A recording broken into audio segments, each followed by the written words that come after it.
evening, folks.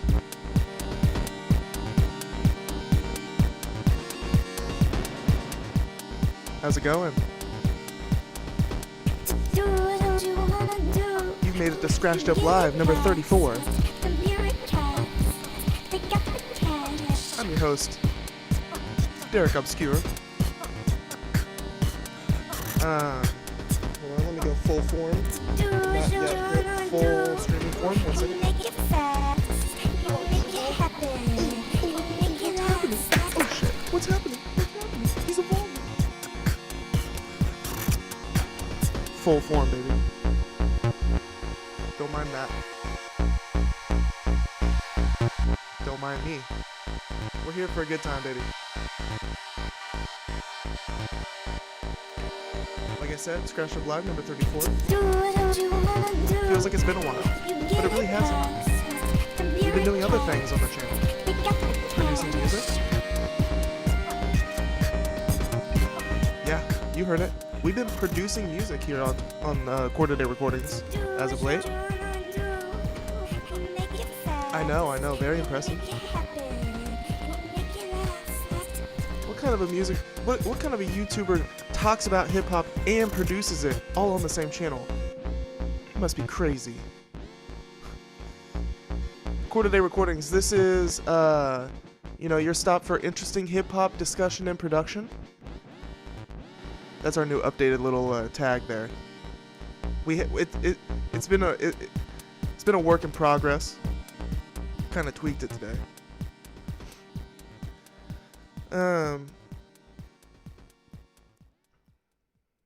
So yeah, Quarter Day Recordings, interesting hip hop discussion and production. That's where you go. And we're here. We got a lot to talk about. As you can see from the thumbnail, we will be talking about the TDE lawsuit. That information, the information dropped a while ago at this point, but we have not even mentioned it on this channel yet. And because of that, and also, it just kind of seems like, I don't know, in season right now to be talking about TDE and everybody's talking about Kendrick and even like, the Kendrick and the Playboi Carti and like, oh, is he our savior type shit? And, people weighing in on that across the board. And, we could talk about that, but why not talk about something somewhat tangentially related, but also, a little different, because we like to do things just a tad bit different over here at Quarter Day Recordings. So, popular topic, separate story. The TDE essay lawsuit, essay as in, abuse. YouTube, from what I'm aware of, doesn't like those words. I'm not monetized. It's like it really fucking matters, but we're following the rules. We follow the rules. That's one of our core beliefs here at Quarter Day Recordings. We follow them. We follow them damn rules. Love them or hate them. So yeah, we're really out here. We're gonna talk about TDE. We're going to talk about George Clinton sues music executive for $100 million over copyright claims. We're also going to talk about Jay-Z sues the former rape accuser. That's kind of crazy. Big developments in the Jay-Z lawsuit. The boy, have the tides turned in that case. Now Jay-Z is going after Tony Busby, and so yeah, we got to hit that. More artists are being called out for using AutoPen for fake signatures. If you haven't already, you need to go and watch, or you should at least go and watch my interview with Nonstop Signatures. Let me find it real quick. Give my video a little shout out here. My interview with Nonstop Signatures. You should check it out if you haven't already. Snoop Dogg, Jelly Roll, and Bon Jovi allegedly sell fake signed CDs. Interview with at Nonstop Signatures. He's a certified autograph dealer. We got more names in the bunch doing this shit with a little nifty device called AutoPen. It's just like a robot signing arm. these artists are upcharging for like premium products advertised as, signed by me, signed by the artist. Pay a little extra money because it's signed by the artist for this VIP package, and turns out it's not actually signed by the artist, it's signed by a damn robot. You can imagine how pissed off I was when I first found that out, and it's becoming even more and more of a problem. J Rock of TDE fame, sticking on that TDE theme, J Rock tried to flee from police and was arrested. Interesting story there. Knowledge gives backstory on how he got on To Pimp a Butterfly. That was just like some little story he was posting on Instagram in lieu of the T-Pab 10-year anniversary, which was last week. So, shout out T-Pab. Certainly one of my favorite albums of all time. Let alone hip-hop albums. Maybe my favorite hip-hop album of all time. And then, across all genres, one of my favorite albums of all time.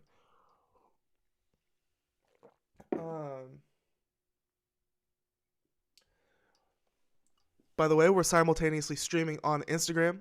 It's a plug, if you're not already, go follow Quarter Day Recordings on Instagram, at Quarter Day Recordings. And you, watching this stream, click the link in my bio. Come join us on YouTube. That's where the real party is at. You can see what I'm seeing and hear what I'm hearing. And we can have a real discussion about it. Or just stay on Instagram, whatever floats your boat. But, and yeah, we'll do a little bit of music of the week, although I'm a bit behind on music of the week, on new music. Oh, well, I'm not that behind. I haven't listened to the newest music that dropped today. So, that's what I consider behind. But we got a little bit of that. And then the TDE lawsuit, which will take up a lot of it. And then if I'm feeling extra energized, I've got even more locked and loaded and ready to go. But we'll see how I'm feeling. Okay. Pause. I'm listening to make sure my daughter is not awake. And this is why I have to stream so late usually, because I have to wait until my daughter is asleep.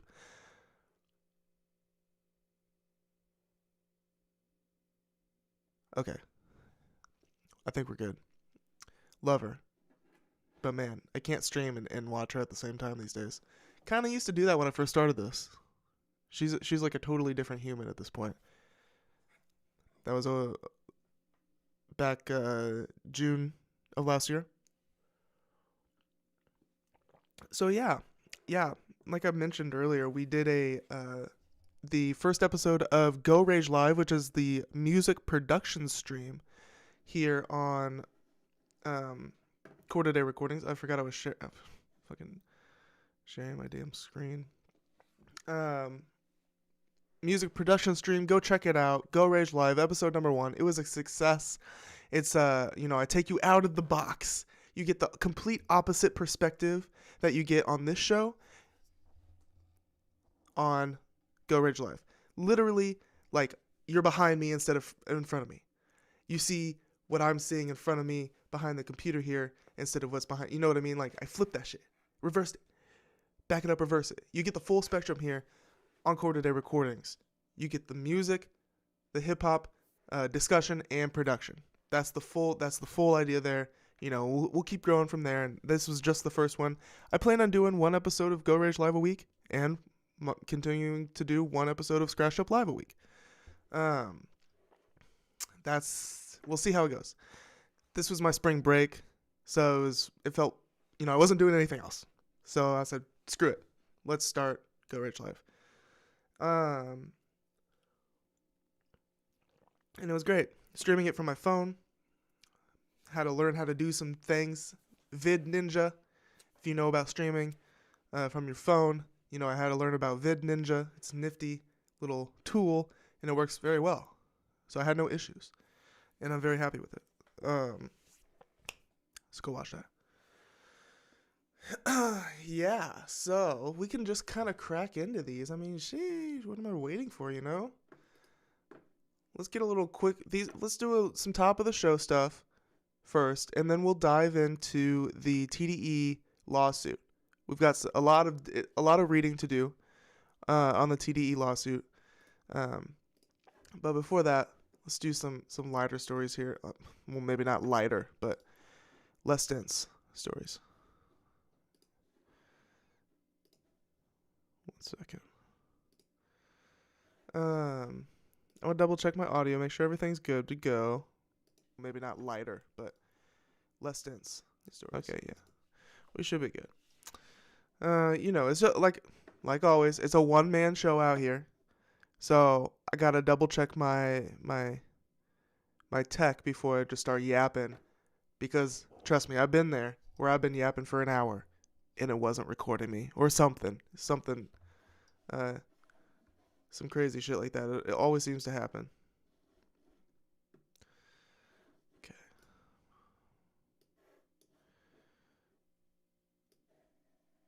Oh, see, here's something. My whole screen is all screwed up.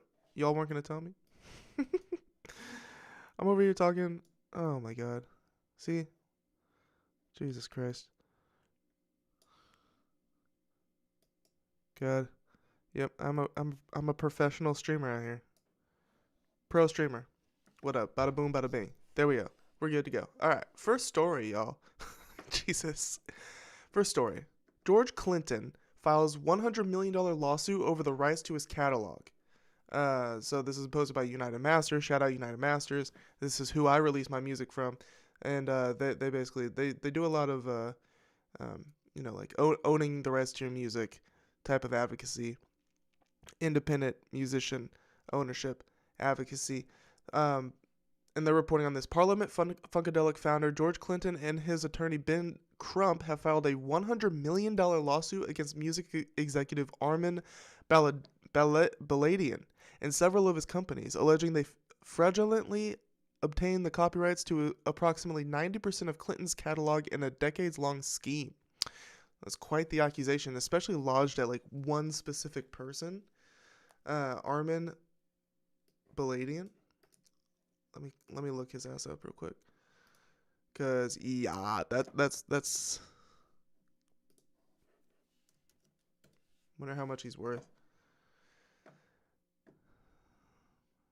So we've also got the scoop from Rolling Stone. Maybe we just get it unless they chart. Yeah, dude. Rolling Stone. Okay. They're gonna let us read it. Shout out Rolling Stone.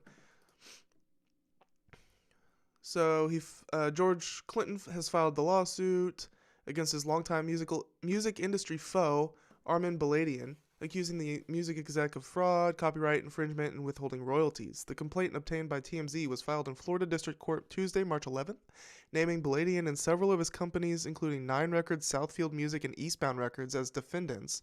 The suit accuses them of developing a decades-long scheme to defraud Clinton, through which they fraudulently obtained the copyrights to approximately 90% of Clinton's catalog. The Parliament Funkadelic mastermind is suing for compensatory and punitive damages. He's also asking the court to terminate Baladian's hold over his copyrights and regain control of his catalog. He says, "I'm fighting for my life's work and to ensure future generations of artists are treated fairly," Clinton said in a statement. "When you're young and just starting out in the music industry, it's easy for others to take advantage of you. My eyes are wide open now, and I look forward to shining a light on the truth and exploitation of musicians." So it sounds like he got it's just like it's a tale as old as time. Young musician, green, trying to make it big, meets seedy music exec, ready to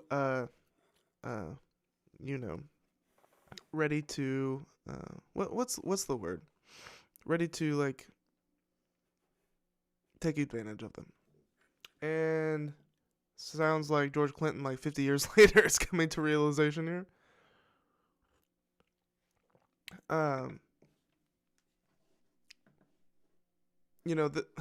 Looks like J. Cole. White J. Cole. Jesus J. Cole. So yeah. It's pretty fucked. 30 years later. Okay. So but it sounds like they've also had a long-standing feud. So over the last 30 years,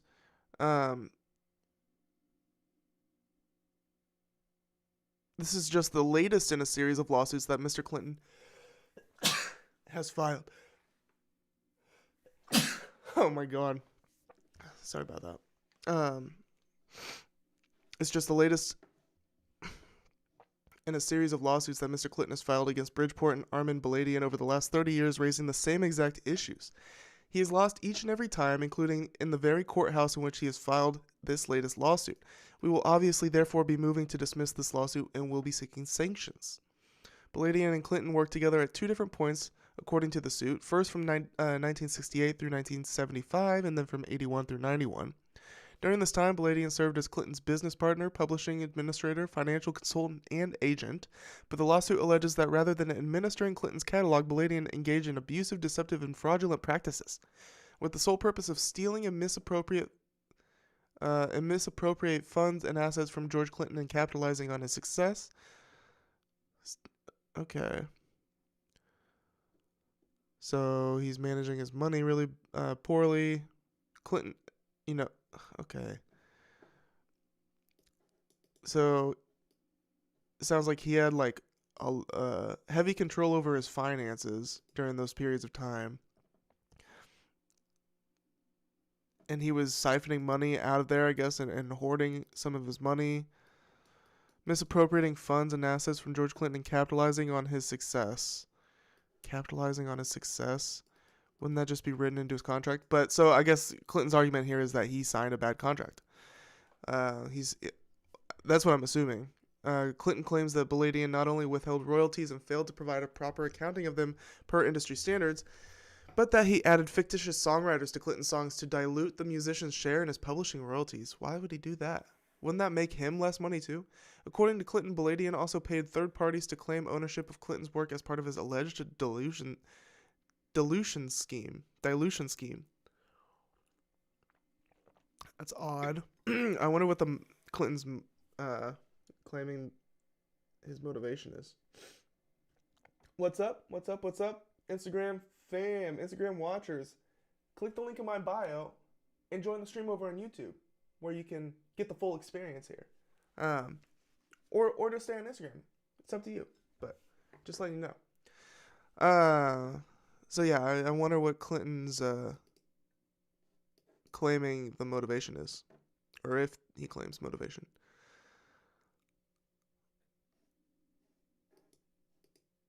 Okay. Furthermore, Clinton claims that during the 80s, Baladian fabricated multiple versions of an agreement with Clinton that continually increased the defendant's share of royalties, and Baladian allegedly made numerous deals with record labels and third parties regarding Clinton's music without ever telling Clinton or securing... Wait.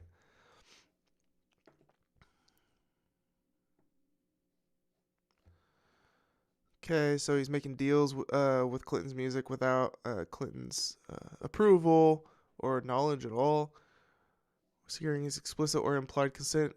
Clinton claims that to this day he still finds out about uses of his music only after encountering them in movies, TV shows, or song samples.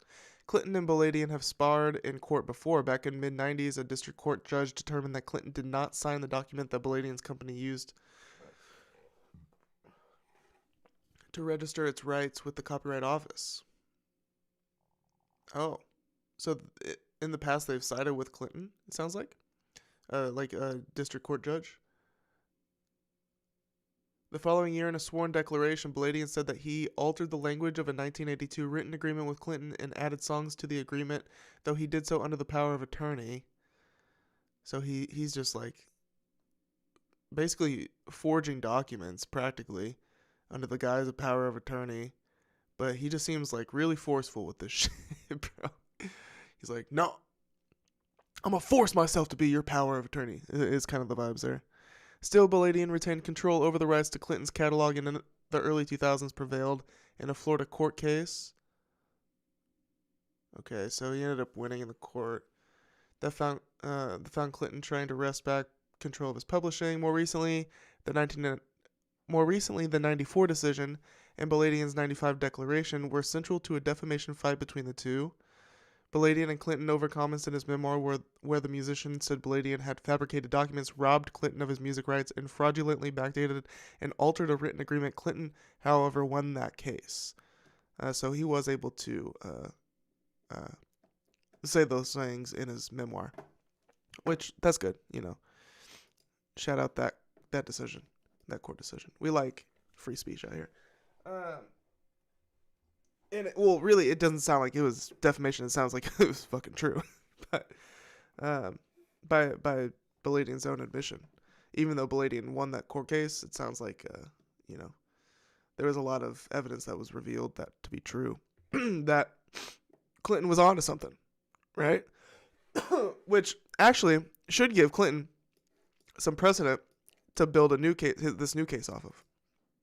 It's like, look, I lost in the past, but these certain facts were found to be proven true, and you know, because we know that those are true, you know, maybe he can prove the rest.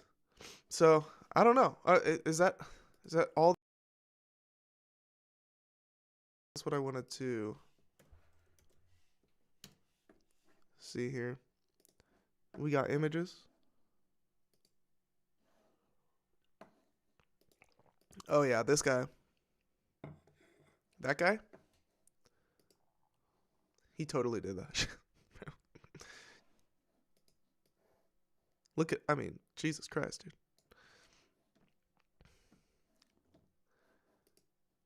Look at that nose, dude. Like, look how crooked it is. Look how off-centered his nose is, like he got punched. Maybe it's just a weird angle. 100 mil. That's a lot of moolah, baby. So I wish Clinton the best in that. I really do. It sounds like that guy was a piece of shit and super like pretty like abusing his power as the attorney or as the music manager and financial advisor and apparently actually like stealing money from Clinton's funds. I don't know.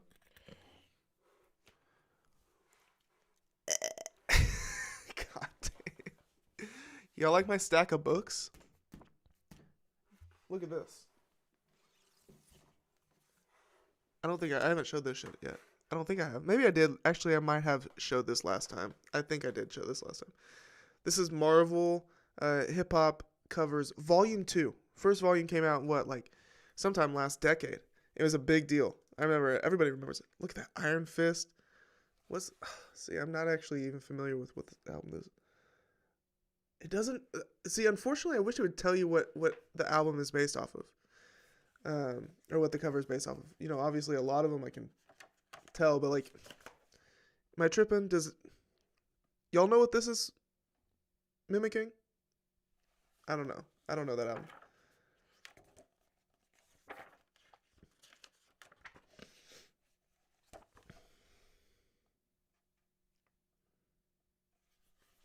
It's good shit.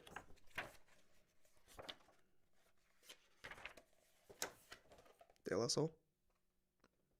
Odin's son. Thor. Y'all get it? Fucking dope, right? Sick shit.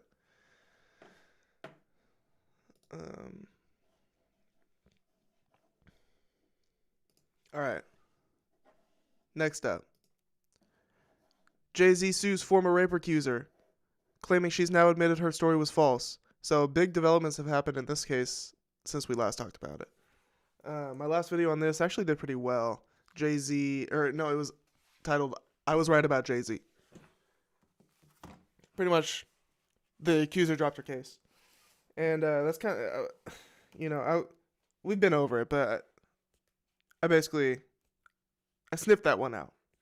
I'm not going to lie. Things weren't adding up. I was like, there's no way Jay-Z did this shit. Apparently he really didn't. And apparently Tony Busby, which that was another part of that video. I don't trust Tony Busby. That was actually a separate video I made. Jay-Z is now, we'll get into this part, but he's now even saying that that Tony Busby told the accuser to say that Jay-Z raped her. So we'll read it, but this is the first bit of news that came out about this on March 3rd. Jay-Z sues former rape accuser, claiming she's now admitted her story was false. Weeks after the Jane Doe dropped her stunning allegations, Jay-Z is suing her and her lawyers for malicious prosecution and abusive process. Oh wait, Can I read the full story? Ah, Billboard. All right, we're gonna have to find a different source. God damn it. Oh, I had one. See, look at me prepared as shit. All right, women accuse Jay-Z of rape. Heard on recording saying lawyer pushed her to sue. So this is actually the second update. We'll just move on to this one. March 12th. So the woman who said she was 13 when Sean Jay-Z Carter and Sean Diddy Combs sexually assaulted her after the 2000 MTV Music Video Awards is heard on a recording agreeing Jay-Z did not assault her and saying her lawyer pushed her to sue Jay-Z. So, I mean, that is pretty fucking crazy. And like I keep saying, the evidence, it just wasn't stacking up. At the time, when the accusations first came out, like, it was not painting a very clear picture, and she was actually not even sure. She had made that pretty much clear in her original accusations that she wasn't even really 100% sure if it even happened or who it was if it did. So it's like, okay, well, what are we talking about here? So the woman's lawsuit against Jay-Z and Combs has since been withdrawn with prejudice, meaning it cannot be revived. The recording, an excerpt of which was obtained by ABC News, is between the woman identified as Jane Doe and two private investigators associated with Carter. He was just there, but he didn't have anything to do with any sexual acts towards you, the private investigator asked. Yeah, Jane Doe replied. Carter's attorney, Alex Spiro, denies that Jay-Z has ever met Jane Doe. In the recording, the woman is heard telling the investigators that her lawyer, Tony Busby, put her up to suing Jay-Z. So now, I mean, she could be saying this. I mean, this statement is actually now coming after Jay-Z has filed his lawsuit against her. So at this point, she could just be trying to save her own ass. Who knows? But I kind of want to just choose to believe her. He was the one that kind of pushed me towards going forward with him with Jay-Z, the woman is heard saying. Busby did, the investigator asked. Yeah, the woman replied. Busby called the idea that he pushed her into suing Jay-Z a blatant lie. Now that they've all just turned on each other. Man, what a mess. And this is all super shitty. Honestly, like, Busby is super fucked up for this because now this even it just puts everything into question a little bit. All of the Diddy stuff, it kind of puts, it's like, okay, there's so many accusations against Diddy. Obviously, some are for sure true, but which ones are and which ones aren't? Like, now it's just cloudier. Like, dude, Tony Busby really is, like, he's not great. I keep saying this, like, he's not our savior, bro. He's not our savior. Oh, man. It's crazy. The world is crazy, man. The world is crazy, especially in America. America specifically is fucking crazy.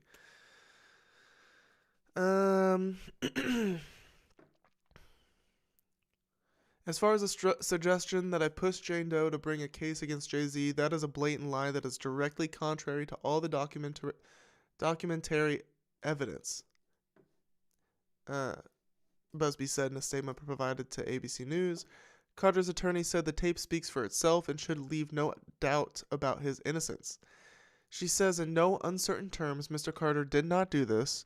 It's effectively a lie, and the only reason Mr. Carter is even involved in this is because she was pushed to involve him, Spiro told ABC News in an exclusive interview. Jane Doe has said in a sworn declaration she stands by her claims and dropped her lawsuit because of fear of intimidation and retaliation from Jay-Z and his fans. She also denied telling the investigators Busby sought her out as a client or that he encouraged her to pursue a false claim. She also denied telling the investigators Busby sought her out as a client or that he encouraged her to pursue a false... so now even she is denying that she said it? So, like, now... Dude, who is lying? Who's lying? Who's lying? 100% somebody is lying here. But it's basically impossible for me to tell who it is from my position. She says she felt intimidated and terrified of being confronted on her doorstep and that the investigators knew her name and address. So she's denying it, but also saying that she felt intimidated to say what she's denying she said. She is a lot, like, she can't keep a story straight to save her life.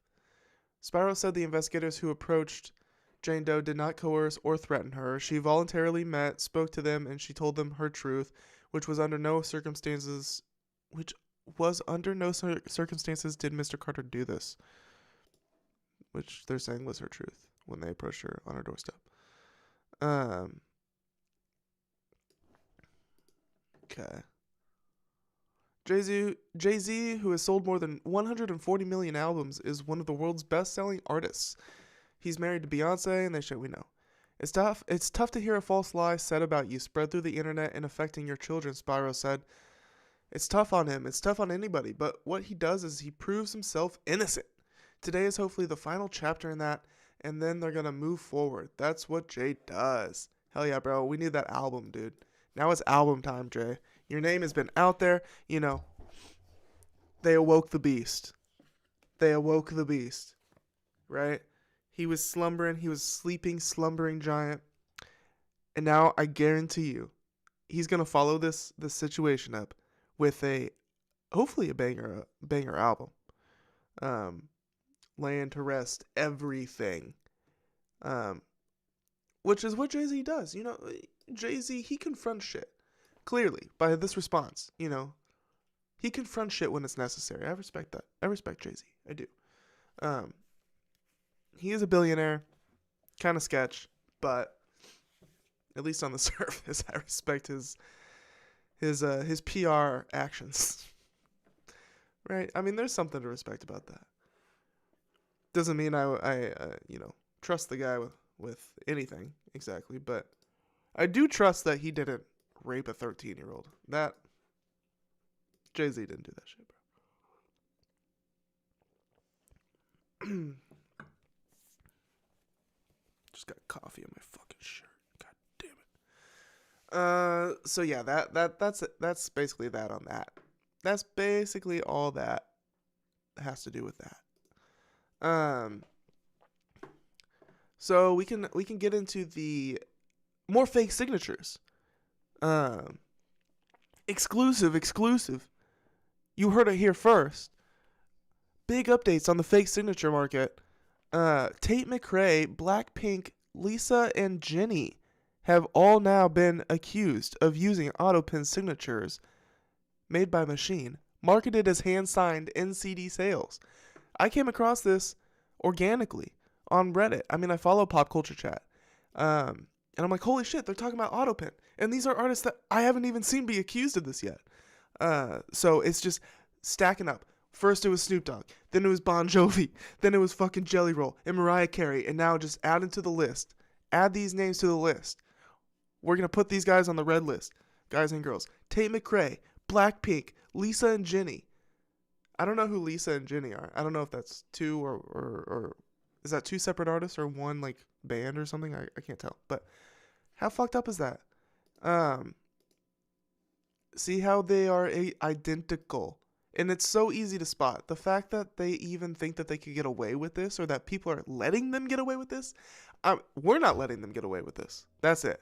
According to recordings, we're not letting them get away with this. All right, we're going to, like I said, I promised at Nonstop Signatures that, I would be calling this out anytime I see it.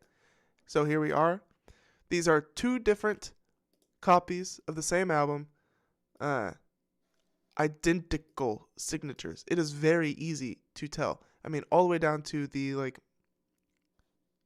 ink, like minute details of the ink splashes and shit. Like darker parts of the ink. Like it's just too much.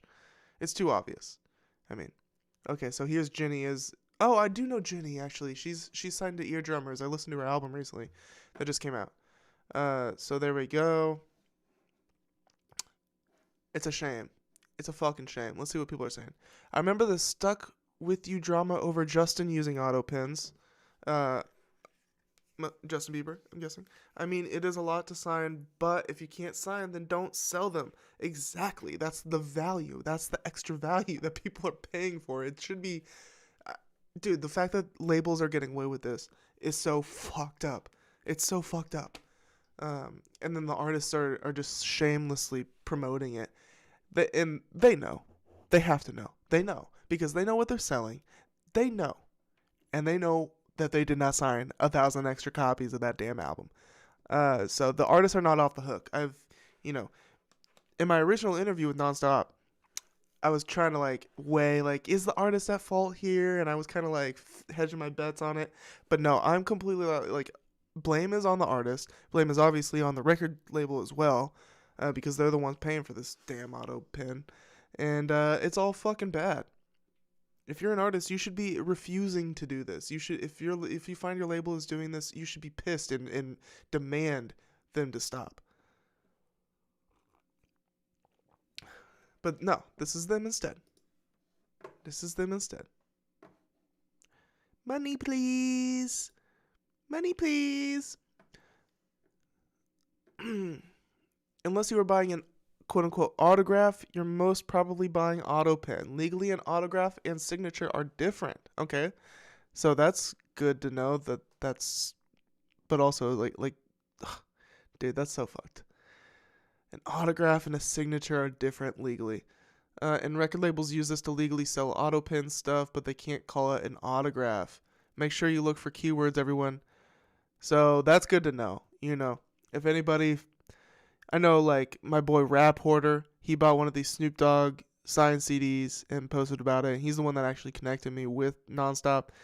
So maybe that's how you, if Rap Hoarder, if you're watching this, maybe that's how you avoid it. You look for autograph versus signature.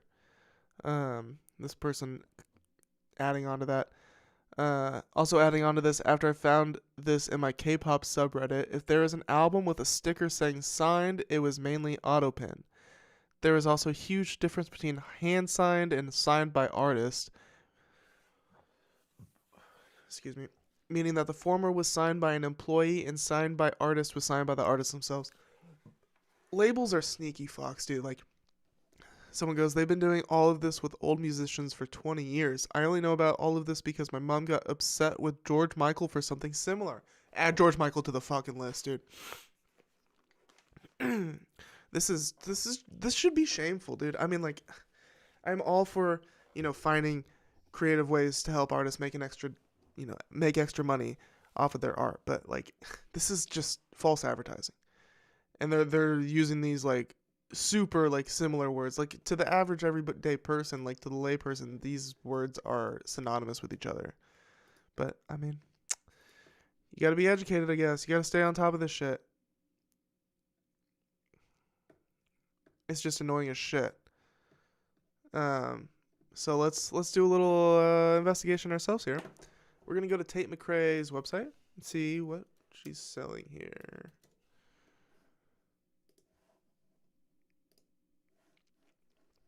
Shop. All right. So the So Close to What CD is $12.98. Is she selling? Actually, I don't see the, alright, so she's off the hook for now, I guess. At least in this current moment. BLACKPINK. Although, I guess they sell out of these. They only do a limited copy, a limited number of these, so I guess I'm not going to find what I'm looking for. But they did do it. I mean, we got the photo evidence. Looking for BLACKPINK.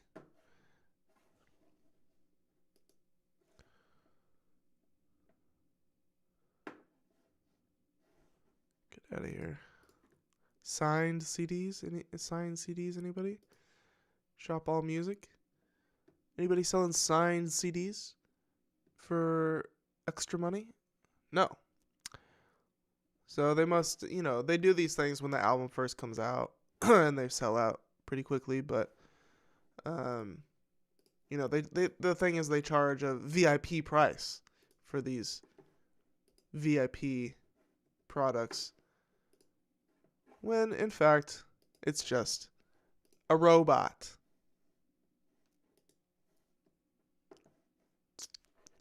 Pisses me off. I'm so pissed off. I'm so pissed off. You know what I mean? I'm so pissed off. We're going to talk about Carti. Okay? We're going to review... I don't think I mentioned this earlier at the top of the show. I do plan on reviewing Playboi Carti's crimes. We should do that. We will be talking about Carti a bit. So stay tuned for that. I know it's late. 12:08 on a Saturday. But we're gonna try and hit most of all my shit tonight that I got piled up here. We're still at the top of the show. What's next? What do we got next here? Grammy award-winning rapper J-Rock detained by LAPD. This is March 13th. Rapper J-Rock was detained by LAPD Thursday evening. Eyewitness News has learned. The rapper, whose real name is Johnny Reed McKenzie, was pulled over by police around 6 p.m. According to the LAPD, it's unknown why the rapper was initially stopped. LAPD says J-Rock tried to flee his vehicle when officers wouldn't tell him why he was being detained. Like some cops shit, bro. Like I hear about like people just like run it, like they like try and like they let they maybe even like are outside of the car with the cops, their hand on the hood, and then they try and make a run for it. Just a chase scene in the night through the grass and with flashlights and shit. You know what I mean? Like J-Rock is doing that. That's crazy, bro. J-Rock, why you? Just let him detain you, bro. Like, you're going to get bailed out. Why are you running, dude? It's funny. It's just crazy, dude. Police also said a firearm was left behind in the vehicle. The 39-year-old rapper is known for his work with music label TDE and his collaborations with Kendrick Lamar. We know. Let's read this. Let's go to the ABC 7 reports.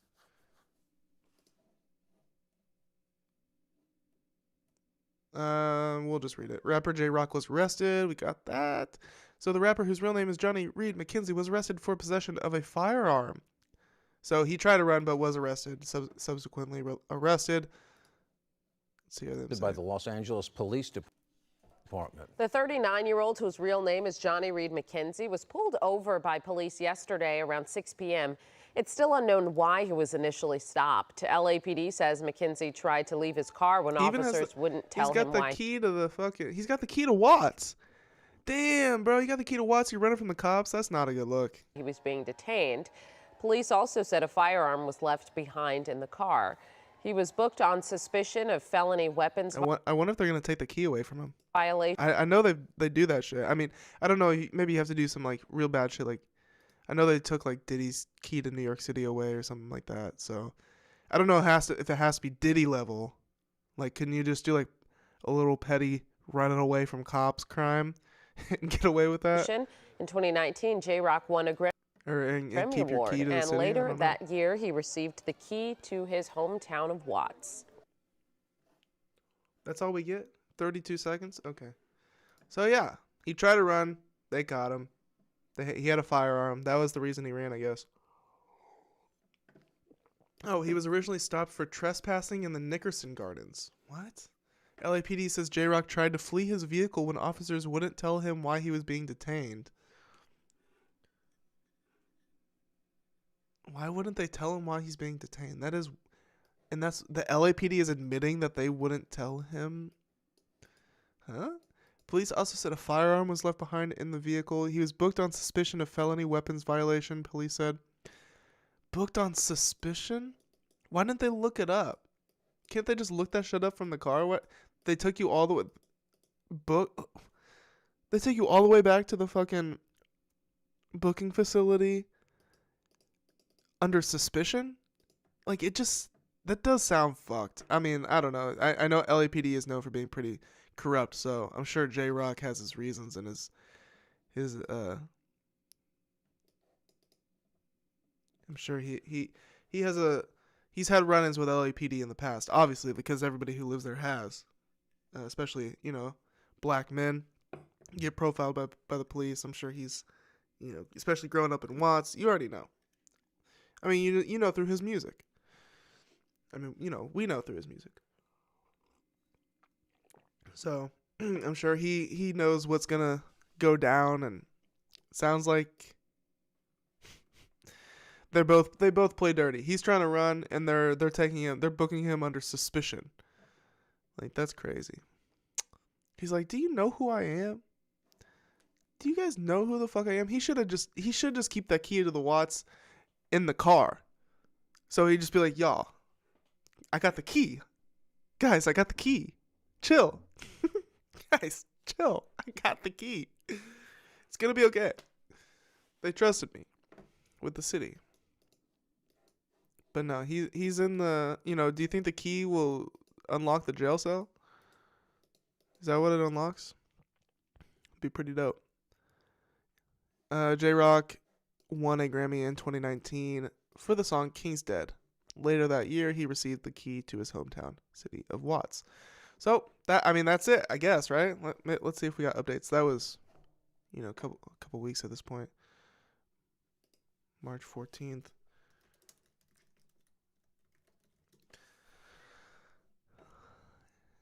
Nope. That's about it. LA Times.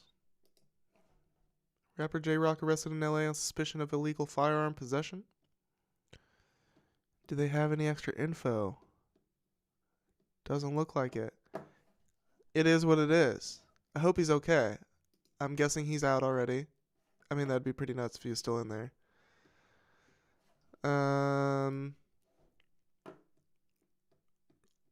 Anything juicy in the comments? Damn, I hope the gun was registered. Yeah. I'm sure he's out though. I'm sure it's fine. Right? It's fine. It'll be good. No worries. All right. One more last top of the show thing before we get into the TDE lawsuit. I just want to touch on this a bit. This kind of blew my mind. We talked about the Bando Stone movie Theory recently on this page, on this channel, and that video was doing pretty good. Got pretty good response to it about like where the fuck is the Bando Stone movie that he announced with the album that it never came out. We got a trailer for it. It looked dope. Got me excited. And then the movie never came out, and I've come to the conclusion that it was all marketing for the album, just like he did for the 21 Savage album earlier in that year. But r/Donald Glover has kind of lost it. They've kind of lost it waiting for this movie. Here's a bit of evidence. This has 18 upvotes.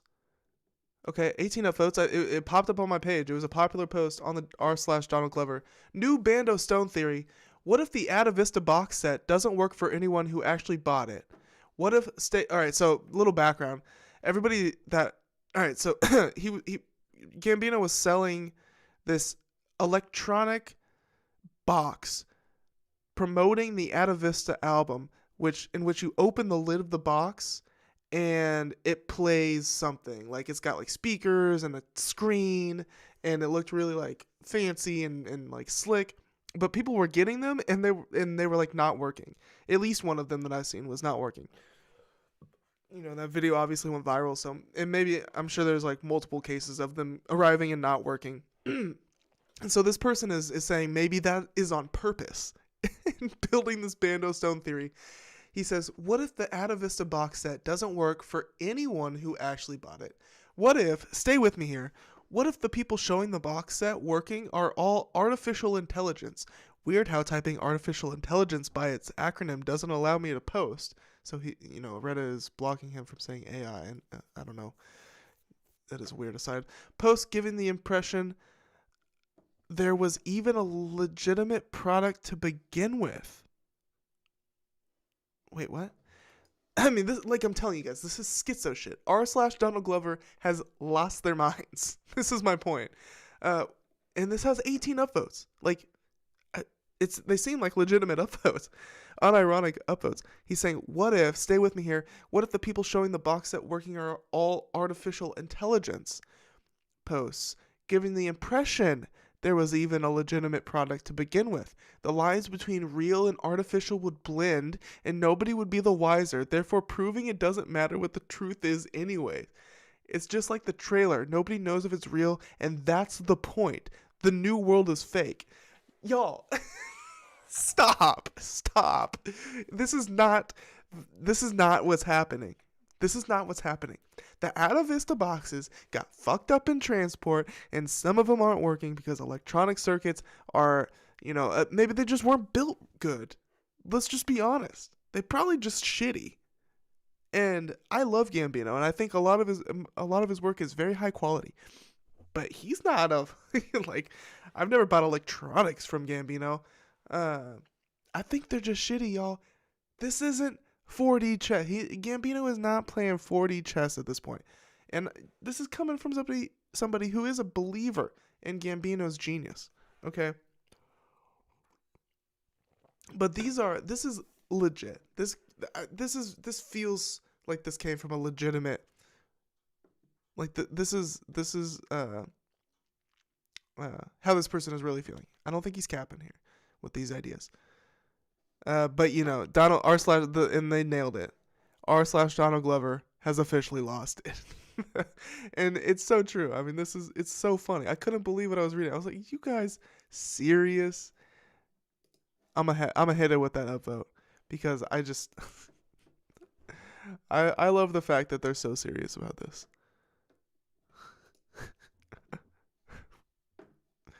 You know, they're just as serious as Gambino is in this fucking photo right here.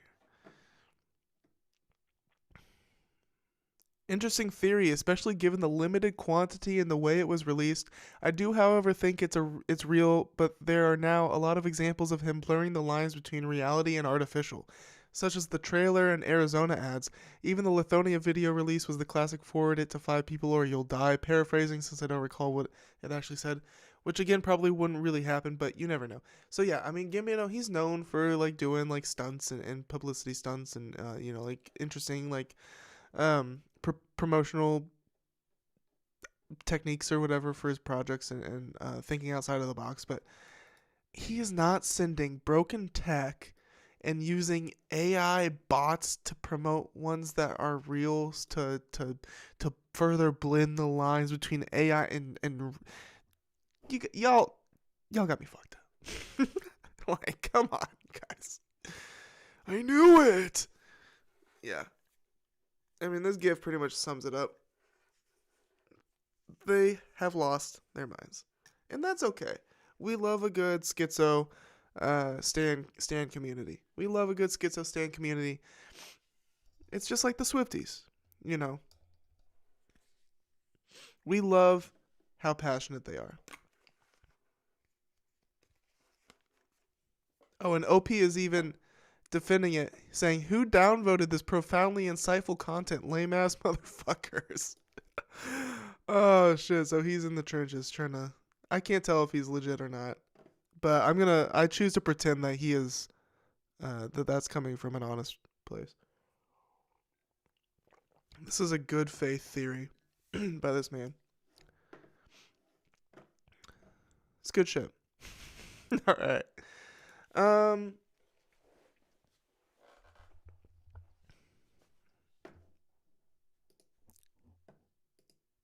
We're gonna hit. That was it for the top of the show. Okay.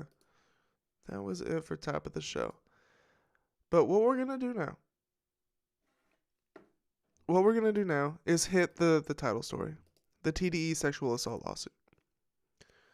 Okay. This is heavy topic, so you know this might not be for everybody.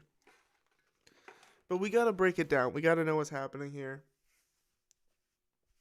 Wait a second. Is my camera like all crazy? No, we're good. We're Gucci out here. We're Gucci. To do what you want to do. Let me go visit the Go Rage real quick, and I'll be right back, and then we're gonna hit this. We're gonna hit the rabbit holes. We're gonna hit some rabbit holes. Okay. Just give me a sec. I'll play y'all some waiting music. And get my waiting music going. Okay. 1 second. Alright, I'm back. No worries. Just a quick break. I'm back. No worries. Okay.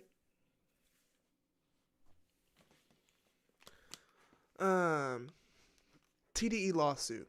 Alright, serious stuff. Essay. Accusations. But more than that too. Now, first off, we're gonna find some other sources too. Don't worry. But before we go searching for others, I first have this pulled up. These are the lawyers representing the two accusers. It's two women accusing multiple TDE execs and employees of a myriad of accusations, including essay and including harassment, sexual harassment, and battery. and sexual misconduct. So Linda Luna and Aya Alteri, excuse me if I'm mispronouncing those, Aya Alteri filed a lawsuit against TDE, the record label best known for launching artists such as Kendrick Lamar and SZA, alleging that TDE execs and employees had engaged in sexual misconduct. Specifically, Miss Luna alleged that she was sexually harassed, assaulted, and battered by TDE execs. So this is written by the lawyers representing the two accusers, straight from the lawyers' own website. They have this whole page about it. So obviously this is their side, and then we'll find the responses. Specifically, so like the people in the thumbnail are Anthony Tiffith Jr. and Brandon Jr., who are like the president of TDE and like the two of the main founders, alongside I'm not even gonna name the other people because I don't think they're necessarily involved in the lawsuit, so I'll keep their names out of it. But if you know TDE and who's involved. So obviously Kendrick Lamar is not involved in this lawsuit. Just want to put that out there. None of the artists themselves are involved in the lawsuit. So we are specifically talking about people that are more behind the scenes here. But if you are a fan of hip hop and a fan of TDE, you know about these people, and you have for like at least like 10 years now. So it's still pretty shocking. Specifically, Miss Luna alleged that she was sexually harassed, assaulted, and battered by TDE execs. Miss Alteri alleged that she was drugged and sexually assaulted by TDE employees. Miss Luna also alleged that she performed PR and media relations work for TDE for years, but that TDE failed to properly pay her. She included in the lawsuit screenshots of text messages between her and TDE's president, which show her repeatedly asking for payment and him telling her he doesn't have money to pay her. They got money. That's for sure. If they got anything, they got money over there at TDE. The allegations include screenshots showing TDE execs sending Miss Luna inappropriate sexual messages and quotes from a recorded convo in which Miss Luna and an unnamed TDE artist discussed the sexual assault allegations with TDE execs, putting them on notice. You're on notice. What does TDE say about it? Miss Luna and Miss Alteri filed the lawsuit anonymously, afraid for their reputations and safety if they revealed their names. In response to the lawsuit, TDE released a public statement calling the lawsuit a shakedown, a quote-unquote shakedown, and accusing us, the lawyers, of seeking our 10 minutes of fame. They can have their 10 minutes back. We don't need it.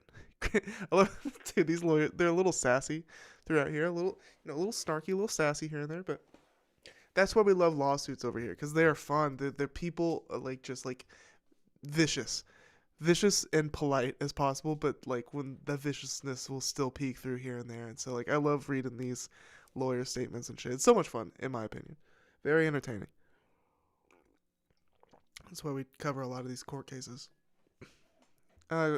Critically, TDE's statement identified Miss Luna and Miss Alteri by name, putting them at risk of harassment. So they had filed the lawsuit anonymously, literally out of fear of their safety and reputations. And in TDE's immediate response, the lawyers go on to accuse them of doxing. I don't know if it's doxing. I mean, their names, the term doxing at this point has become so bastardized. It's kind of like, it just means like identifying somebody, but really doxing is like putting somebody's like address out there, like their exact location.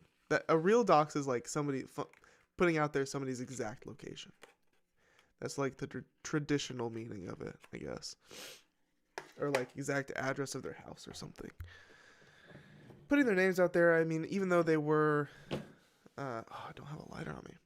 Even though they were anonymous, it's fucked up to put their names out there. Would I call it doxing? No, not. I wouldn't necessarily classify it as doxing, but obviously the lawyers are gonna say it because they have an argument for it. I guess they can make an argument for it, but so in TDE's statement, they just like put their names out there. In my opinion, that's pretty fucked up. After our clients' names were revealed, Miss Luna received harassing messages that attacked her business, her person, and called for her to be raped and killed. That's why we added a new cause of action in our amended complaint for doxing, a violation of Civil Code Section 1708.89. Who's telling the truth? The legal process and a jury of our client's peers will be the ultimate arbiter of fact. However, after the statement from TDE challenging our client's credibility, we filed an amended complaint that included significant additional detail. This complaint has text message screenshots, email screenshots, and quotes from a recorded conversation that all substantiate the claims. Additionally, the complaint is verified. Verified what, like on Instagram? I got him. That means our clients have submitted a declaration under oath, okay, swearing under penalty of perjury that the facts they have alleged in this amended complaint are the truth. So, that's pretty serious. That's pretty serious. They have given these statements under penalty of perjury. I mean, you know, that does say a lot. With all the screenshots, the text message screenshots, which we'll get into. I've seen some of them already. They don't help. They don't help our Tiffith boys, that's for sure. It's the same oath they will take in court when they testify to the truth of these allegations. What are the exact allegations in the complaint? Here they are. So, I say, at this point, you know, that we got the lawyer statement. Since it's here, and didn't I put it on my damn... Let's see here.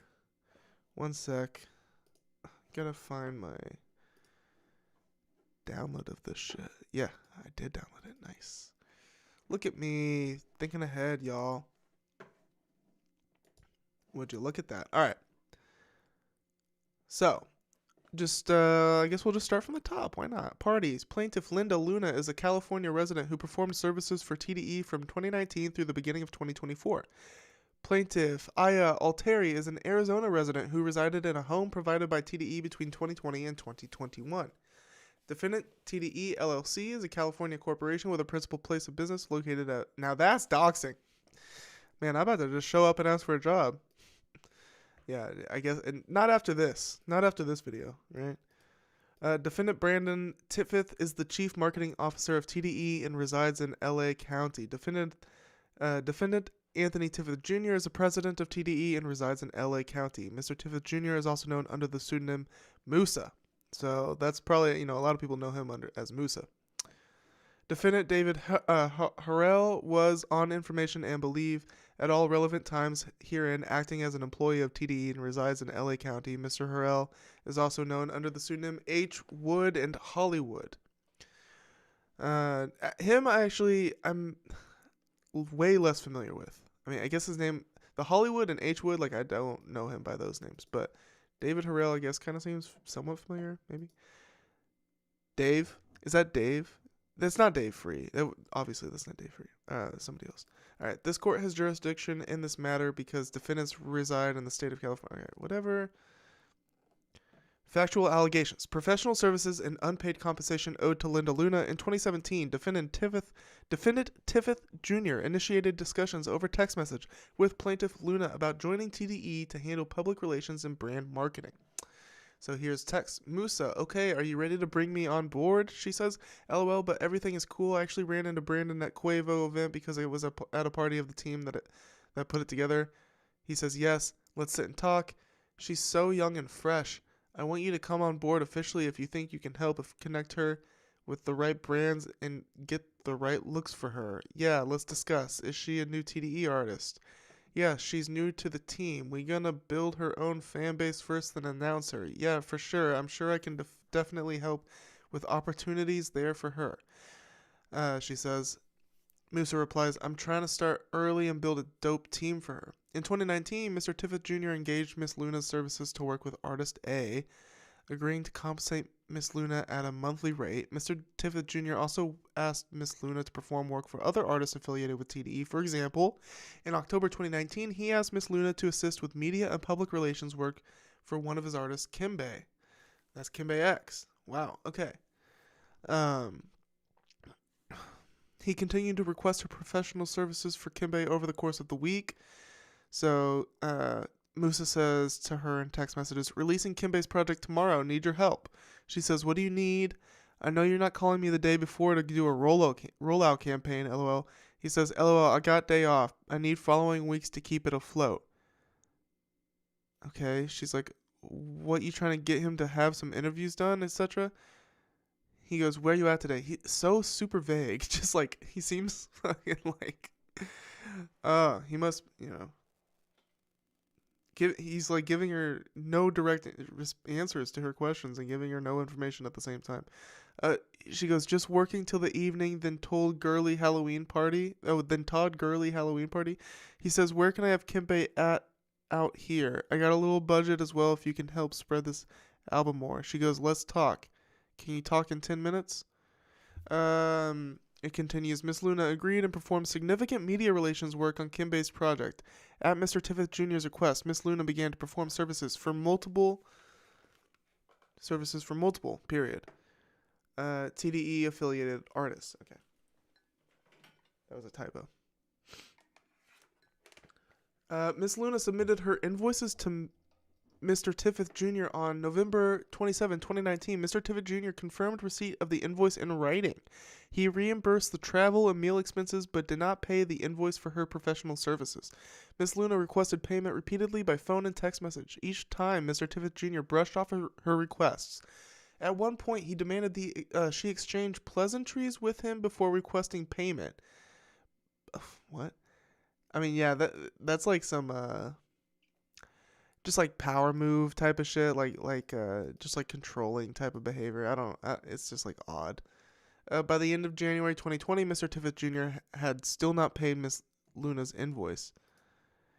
I wonder if this, because around this time, they had also decided to kick Kimbe out of TDE pretty much in this 2019 time, because Kimbe had leaked that he was involved with TDE, and I guess they didn't like that. Like, he took a picture with a TDE chain. Real ones will remember. And then they basically, put him on the back burner. Or, basically just kicked him out, I think. I don't know if there was, bad blood there or what happened exactly. But maybe if I'm going to give Mr. Tiffith Jr. the benefit of the doubt here, or some benefit of the doubt, maybe they try to promote his album. They reached out to her. She did some work for it, and then they decided, nah, he's not going to this isn't going to work. And after which, she's trying to collect money, but they, on the TDE side, have, at this point, possibly decided that, he's out. We're not going to pay for the shit, even though she did all the work. We don't give a fuck, because he's already out, and, we're not going to pay her for this. And they're just they thought that they could get away with that.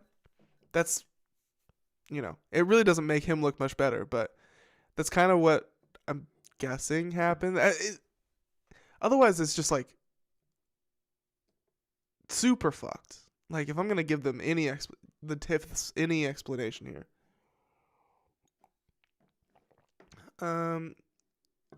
Although I'm surprised, maybe it does go into those details, but so far they aren't going to mention that Kimbe was excommunicated from TDE. Maybe not that extreme, but they certainly stopped promoting his music. So he's demanding she exchange pleasantries. Let's read these. She goes, do you have my check? I know you said it would be ready on Monday. He goes, LOL. Hey, good morning to you too, Linda. She goes, I'm not laughing. He goes, I'm not either. You just never not said hello. Really, do we need to scroll up and look at all the messages I sent you and how many times I called you and how you just ignore me? He goes, why don't you ask me if I'm okay? You know anything I've been through this week? Nah. He's such an asshole. She goes, hey, love, did you ever send me that money you owe me? I need to try to get this money that I put out, please. Have a safe New Year celebration, whatever you do tonight. Those two messages are a day apart. December 31st, and then she gave him a safe New Year's celebration on December 31st. And he goes, what party is going up tonight? In response to that. And then about a month later, she goes, hey, good morning. Can I get that money you owe me today, please? And also, what's the update on the Empire check? No response. A day later, she goes, hey, love, please bring the money today, too.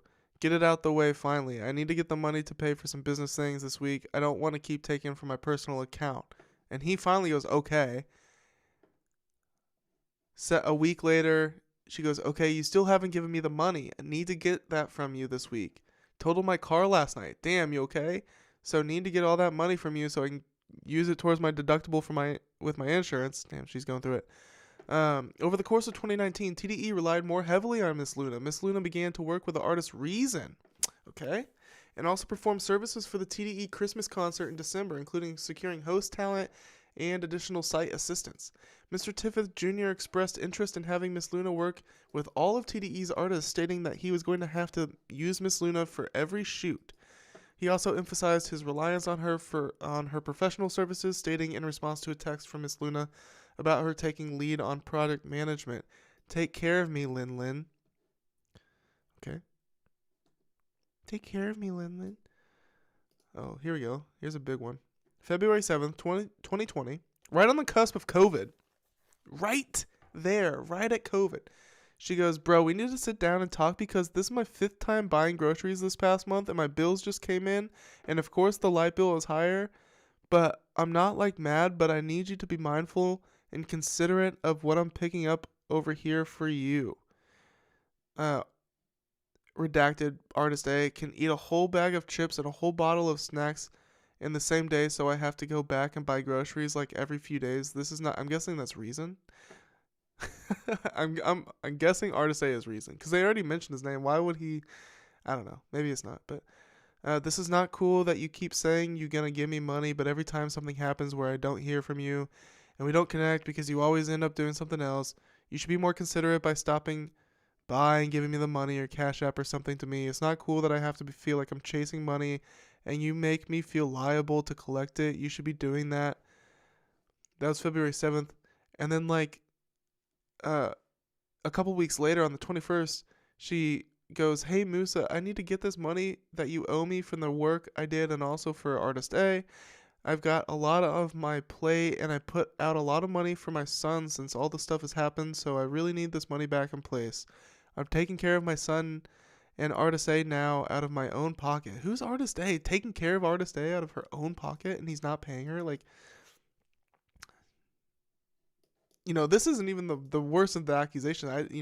This is like the lightest of the ones that people care about. But this might be the worst of it. I mean, we'll have to see what happens. I don't know all of the little minute details of the sexual assault accusations yet.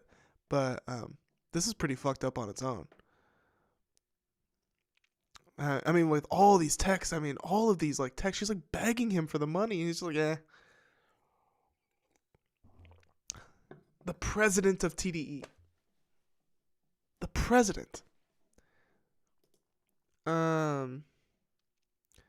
So she's taking care of her son and artist A out of her own pocket. So I need you to keep your word and do your due diligence, please. And then March 8th, it looks like.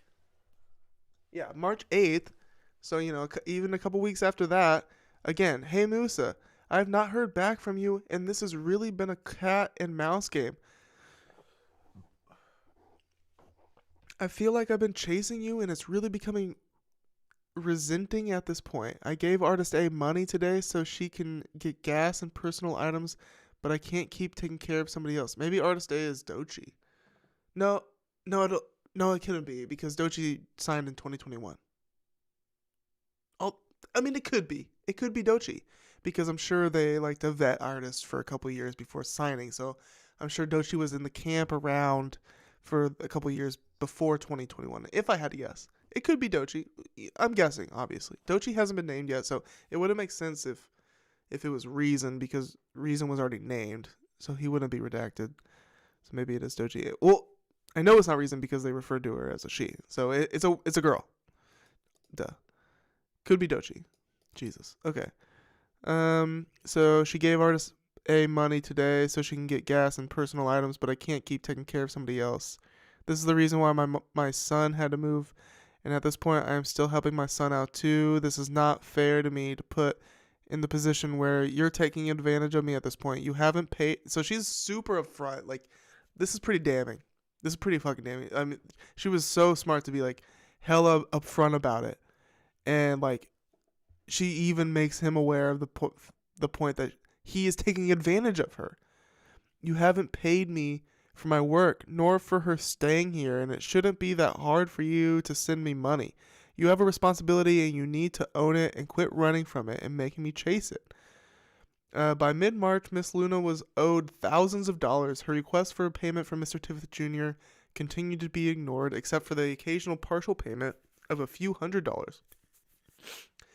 Yet because of the professional relationship between TDE, Mr. Tiffith Jr. and Miss Luna feared that if she took more drastic measures, for example, stopping services until she was paid, she would lose out on professional opportunity. Yeah, obviously, like, this is like, you know, working for TDE, it's the opportunity of a lifetime, and they are aware that it is that to other people, and so they take advantage of that, clearly. Through 2020, Miss Luna continued to perform media relations services for multiple TDE artists at Mr. Tiffith Jr.'s request. Indeed, TDE employees referred outside media inquiries to Miss Luna, stating that Miss Luna handled PR for the company. For example, in a group text message with Dash Radio in April 2020, a TDE employee referred the Dash representative to Miss Luna, stating, "Baker, this is Linda. She handles our PR." So that's that. Those screenshots there. Indeed, Miss Luna was the point of contact with Rolling Stone magazine relating to a request to feature a short write-up of songs being released for TDE Appreciate Week in 2020. Okay, and there's that evidence there with Musa CC'd on it. You can see it. Through it all, Mr. Tiffith Jr. continued to make late or partial payments for amounts Miss Luna was owed, despite her repeated requests in writing for prompt payment. At one point in 2020, Mr. Tiffith Jr. confessed to Miss Luna that he had no money to pay her, implying that she should work without full and prompt payment because they were teammates. Yeah, that ain't how it works, buddy. More screenshots. She goes, "Please stop by and drop off the money on your way home, or Cash App. It's been almost 3 weeks. Not cool, Musa. I'm broke. Gotta get it. Teammate. What you think I am? I'm taking care of A and my son. We need to have a real talk. I definitely don't think teabag. No, I definitely don't think that." What? He's just like so short with her. She's so detailed and like begging him like with all these reasons why, very specific reasons why she needs the money and what her issues are, and he's just like, yeah, like farting out responses like he's high off fucking perks, dude. Like, oh my god, man. For somebody in this position, this type of position, for a record label like this, like, you know, prominent with artists, these A-list artists on it, I mean, you just expect better business. You just expect it. I expected it. I don't know much about the Tiffiths, obviously, but here I am learning. This is me learning about the Tiffiths. Not great first impressions. That's for fucking sure.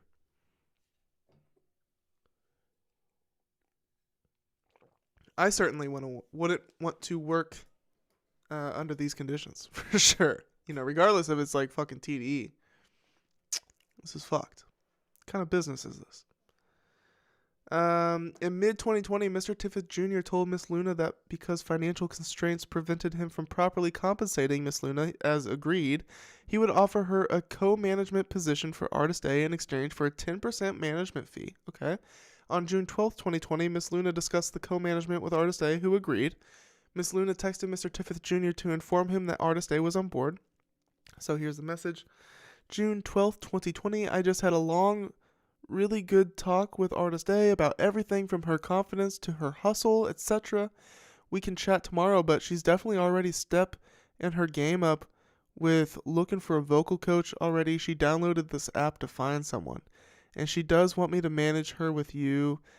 She said she feels comfortable with me and that she trusts me and appreciates, etc., etc. She had mentioned that you wanted blank to manage her at some point or something with you, and that's why she wasn't sure what to do with, because she wasn't sure if I was even down to work with her. But anyways, we'll talk later.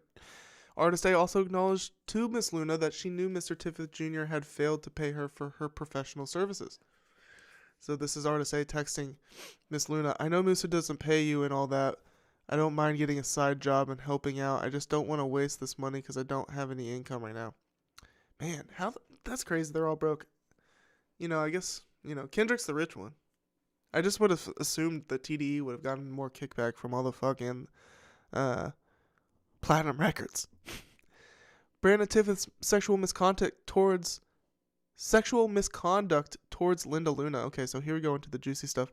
So all of that was accusations against Musa, who is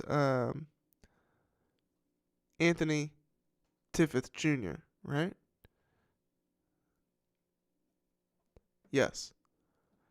Okay.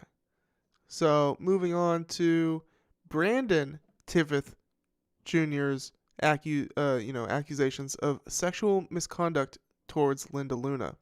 So, brothers, cousins, something like that. Let me get the facts straight. Let's figure it out before we move forward.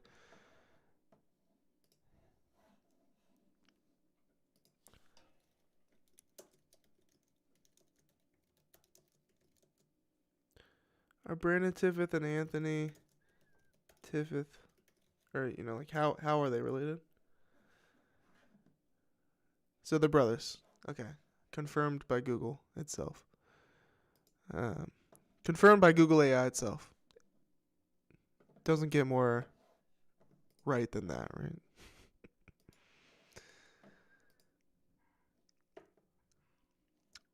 Okay. During the course of Miss Luna's work for TDE, Brandon Tiffeth, Chief Marketing Officer and brother to Mr. Tiffeth Jr., I could have just read a little bit, engaged in inappropriate conduct of a sexual nature towards Miss Luna.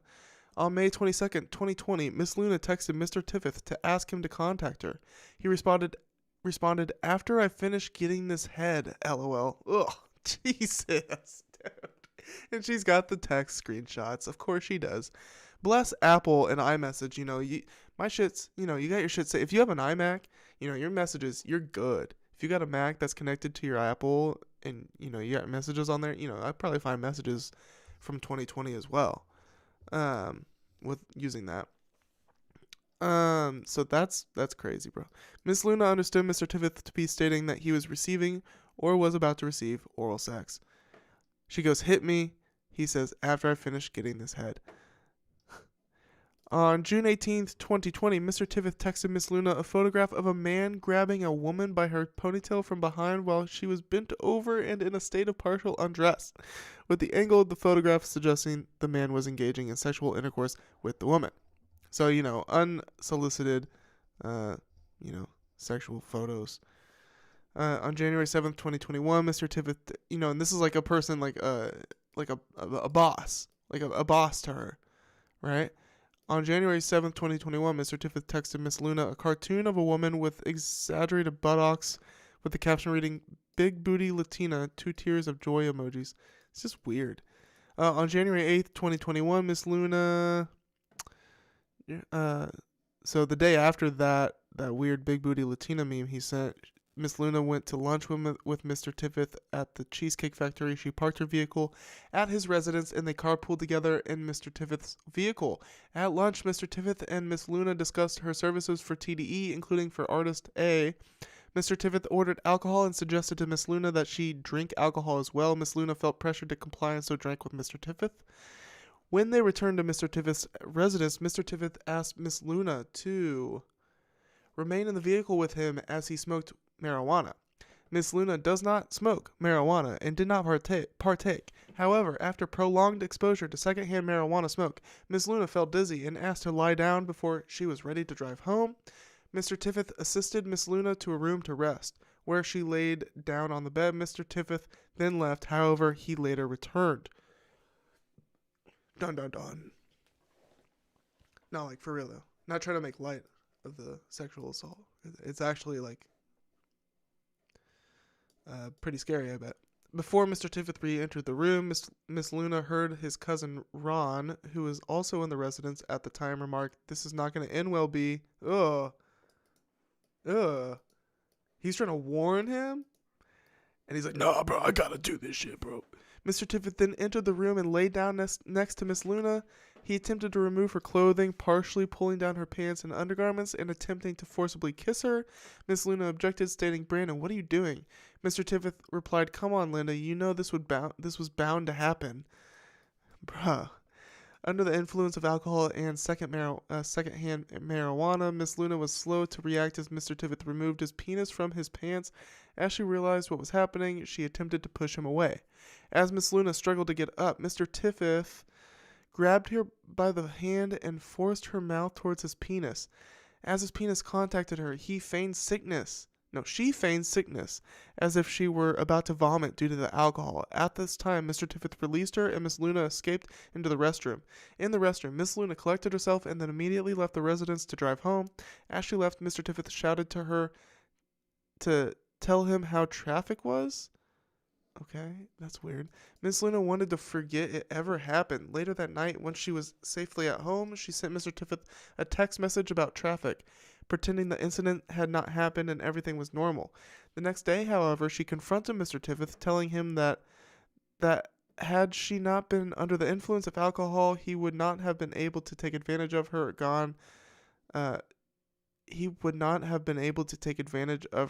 or gone as far as he had. Mr. Tiffith reacted indignantly, stating that she was trying to make him sound like a rapist. Dude, it's you did rape, bro. Like you tried to do rape.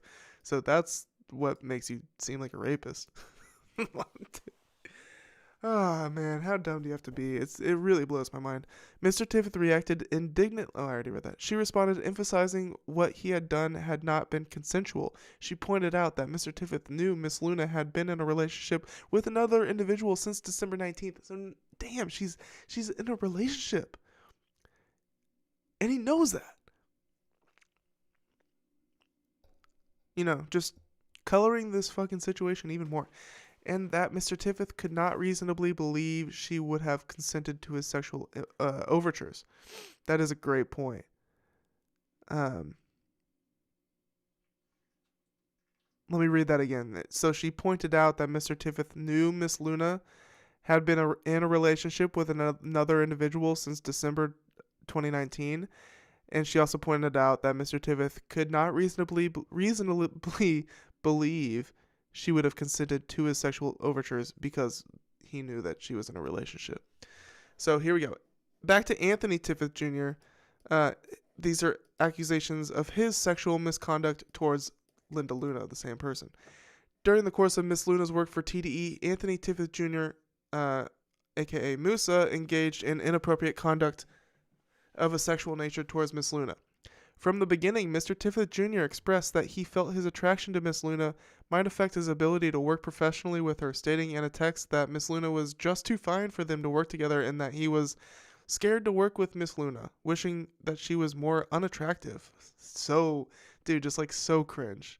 Dude, like so simpy and so cringe of a thing to express to, especially to an employee. Hey Musa, she says to him, on December 27th, 2018. So this is way, like, right when they first started working together. A year before, these two brothers, like, preying on this woman is so creepy, dude. Anyway, she says, hey, Musa, hope you had a great Christmas. We have to finally link up and work together in 2019. LOL. Wow, dude. Time, what an era, what a bygone era. 2019. Wow. He goes, we do. How long did it take for him to respond? Okay, so it took him about 10 hours to respond. She goes, yes, let's make it happen, Captain. He goes, you just too fine. LOL. Scared to work with you. For real, though. Ugh. Dude. It's so cringy. She goes, so I have to be overweight and unattractive to work with the hit makers. Yeah, she's just like annoyed, obviously. He goes, LOL, unattractive works best. LOL, but nah, we def gotta get together ASAP. Dude, just way to make it weird as fuck, dude. Like, Jesus. She goes,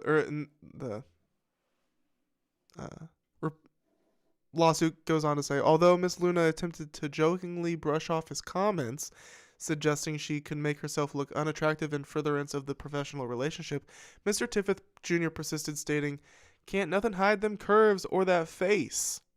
While Mr. Tiffith Jr. often framed the unwanted sexual messages as jokes, we see right through it, buddy.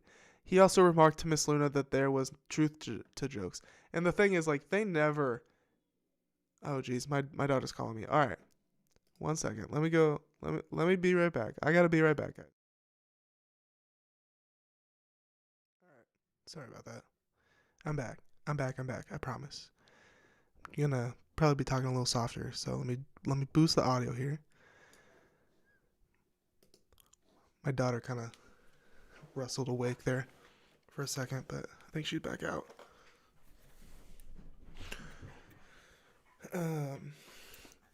Yeah, this is a juicy ass lawsuit for sure. We're gonna keep on. So, where were we?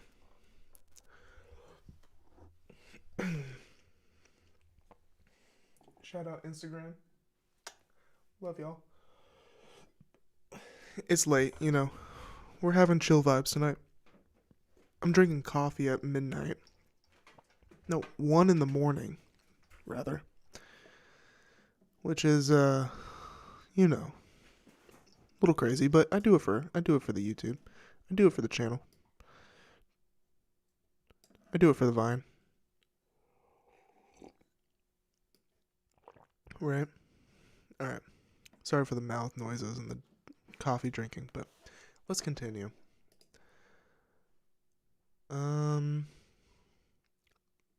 So while Mr. Tiffith Jr. often framed the unwanted sexual messages as jokes, he also remarked to Miss Luna that there was truth to jokes. Yeah, you're not fooling anybody, buddy. Not fooling anybody, buddy. So here's the screenshot of that. I'll just be sure to come with oversized clothes on, no makeup, and hair all crazy looking around you, LOL. Like, she's trying to, like, lay it on, like, look, man, like, that's not what I'm here for. Like, not here for all that business. So I'm gonna just come looking all fucking, you know, messy. And he goes, laugh my ass off. You know, that's not what he's looking for, obviously. Can't nothing hide them curves or that face. That's creepy as hell. It's like, you can't hide from me. Like, I do not like the implication of that. On October 30th, 2019, Mr. Tiffith Jr. came over to Miss Luna's house. They shared a mutual consensual kiss. Okay. Then Mr. Tiffith Jr. said, Linda, I would put a baby in you right now. Fuck. Man, these dudes are... These guys are dogs. Miss Luna laughed and told him he was crazy. Miss Luna was a single mother who split her time between her profession and caring for her son, an elderly mother, and her son was upstairs at the time. No romantic relationship progressed beyond that night, and Miss Luna and Mr. Tiffith Jr. maintained their professional relationship. In December 2019, Miss Luna entered a relationship with another individual. She told Mr. Tiffith Jr. because he knew the individual personally. Mr. Tiffith Jr. acknowledged the relationship. Mr. Tiffith Jr. continued to send Miss Luna inappropriate messages. In May 2020, Miss Luna called Willie Norwood, a well-respected vocal coach in the industry, to inquire about vocal lessons for Artist A. How Miss Luna was able to get a response from a vocal coach for Artist A so quickly, Mr. Tiffith Jr. suggested Mr. Norwood had responded to her for sexual reasons, stating it was because he had seen Miss Luna's face, ass, and titties. Okay. So, you know, he obviously, if anything, if you get anything from this, you have to admit that these guys are assholes, just based on their own screenshots, communicating with Miss Luna. So he goes to, he texts Miss Luna saying, you ever listen to Brandy? Sends him Willie Norwood's Instagram. Her daddy, a vocal coach. Try reaching out to him. She goes, yeah, he's going to cost money, FYI. I just talked to Willie. He charges blank an hour, and he said he has time on Monday. He's going to send me what he has available, and he'll come over to the house to start with her, and then we can get a schedule going. He lives in blank. He goes, how'd you contact him that fast? She goes, LOL. He also said he's open to coming to the studio and needed to help with her vocal production, etc. as needed. And then he sends a screenshot of his message to Willie where he said, you taken on any clients for vocal lessons? And it was seen, and he didn't respond. Willie didn't respond to Musa. And so he sends that screenshot to her and goes, he left me on red. Them titties get access. Just learn something new. Jesus, dude, he is so corny. First of all, he's never seen me or met me, so don't even try it. We need to set up the mic and speakers here at the house. It's literally just sitting here by my front door. He went down that page, trust me, saw that face, ass, and titties. Yes. What are you talking about? I called him. I didn't message him. Oh, LOL. Oh, you look so stupid. That's crazy. That's hilarious. You know, some people do have some decency and respect. Like, she is so respectful. She is so professional throughout this whole thing.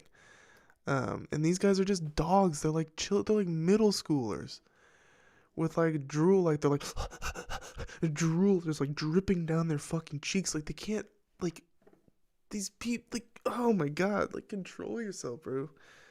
Where's the Riz? No Riz. These guys have no Riz. They have anti-Riz. You know, she even seemed like somewhat open to it in a way, like with the kiss. She was like, maybe, and like, no, like, these guys have the anti-Riz. Okay, continuing on. On Mother's Day in 2020, Mr. Tiffith Jr. wished Miss Luna a happy Mother's Day and called her a MILF, asleep. Oh my God. On one occasion, Mr. Tiffith Jr. sent Miss Luna a video of two individuals engaging in intimate activities. This was unconsented and unwanted. On another occasion, Mr. Tiffith Jr. sent Miss Luna a picture of her and her close friend and expressed sexual interest in Miss Luna's friend. When he asked Miss Luna to introduce them, she reminded him that he was married. He's married this whole time? Dude, holy shit. Oh my God. This keeps getting worse and worse, bro. He's married this whole time. Tiffith Jr. has been married.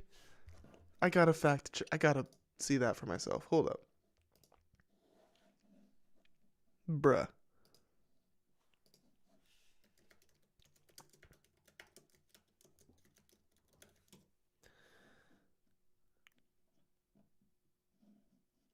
Let's open up his Wikipedia here.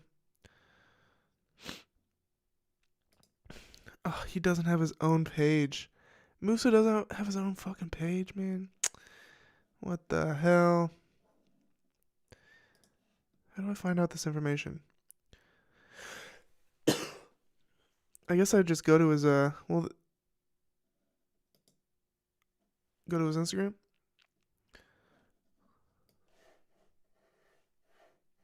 It's not gonna let me see here. Do that. Moose's IG. Let's take a looky-loo together. Him and Doshi. Does he have a wife? He's not gonna give us that information. All right. Well, apparently he's married, which is it's crazy.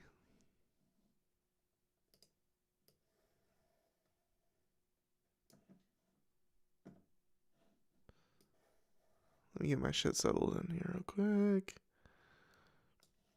1 second. Get all set back up here. 1 second. All right. Bro, my hair is looking mad shiny right now. Y'all like this new lighting setup? Things have been rearranged and like freshened up around here behind the scenes since I did the Go Rage live. One of those changes was I put a lamp on this side. So now I got my lamp on this side with like an orange glow, and then I got my streaming light on this side, which is like the bright white light. I think it looks good. Let me know. Let me know what you think. Let's continue. How many pages? So we're on page 12 of 30. So I guess we'll we'll bust through this whole thing. You know, I wasn't lying. This is a rabbit hole. We are in the rabbit hole section, so it's only right we spend the whole time. You know, it's only right we read the whole thing. It's only 1:15. It's not even that late, and I'm busting through this coffee, dude.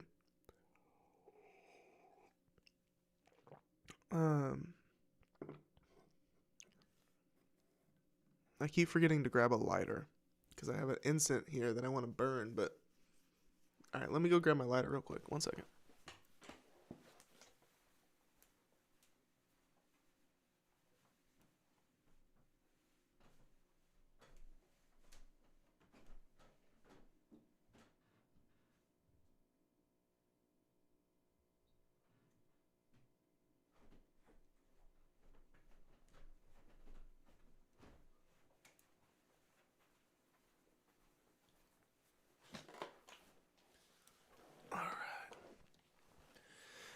Yeah, it's Scratched Up Live number 34. You know, quarter day recordings. Get your interesting hip hop discussion and production over here at Quarter Day Recordings. Just a little reminder for you guys at home. Everybody who's not watching. Streaming to nobody. You know, I like it. I like these times. Streaming to nobody. Sure, you know, he's coping. But, you know, pressure's off. I can just be myself. It's great. Okay. So yeah, anti-cringe. I mean, anti-Riz. This man has anti-Riz. And apparently he's married. So he goes, who's this? She goes, mi familia, why? He goes, she bad, hook me up. Oh yeah, he sent a picture of her and her friend. He's like, who's this? And she's like, my family. Why? She bad, hook me up. She goes, no. So clear, so direct. He goes, why? She goes, you have a whole wife at home. Why would I do that to her? Like, dude, yeah, man. What a piece of shit. This guy sucks. On another occasion, Mr. Tiffith Jr. demanded he be able to use Miss Luna's home as a covert location at which to engage in sexual relations with a woman who was not his partner. Mr. Tiffith Jr. didn't ask. He simply told Miss Luna he needed to use her home for sex. Oh my god, dude. This guy, like... And I love how she has all of these screenshotted. Like, these are old texts. But, you know, it seems like she was just, like, able to screenshot them herself. She didn't even have to go through, you know, request the transcripts or whatever. I mean, it seems like she had them all ready to go. Miss Luna put on an eager demeanor to accommodate his demand. Mr. Tiffith Jr. was okay. She put on an eager demeanor. Interesting.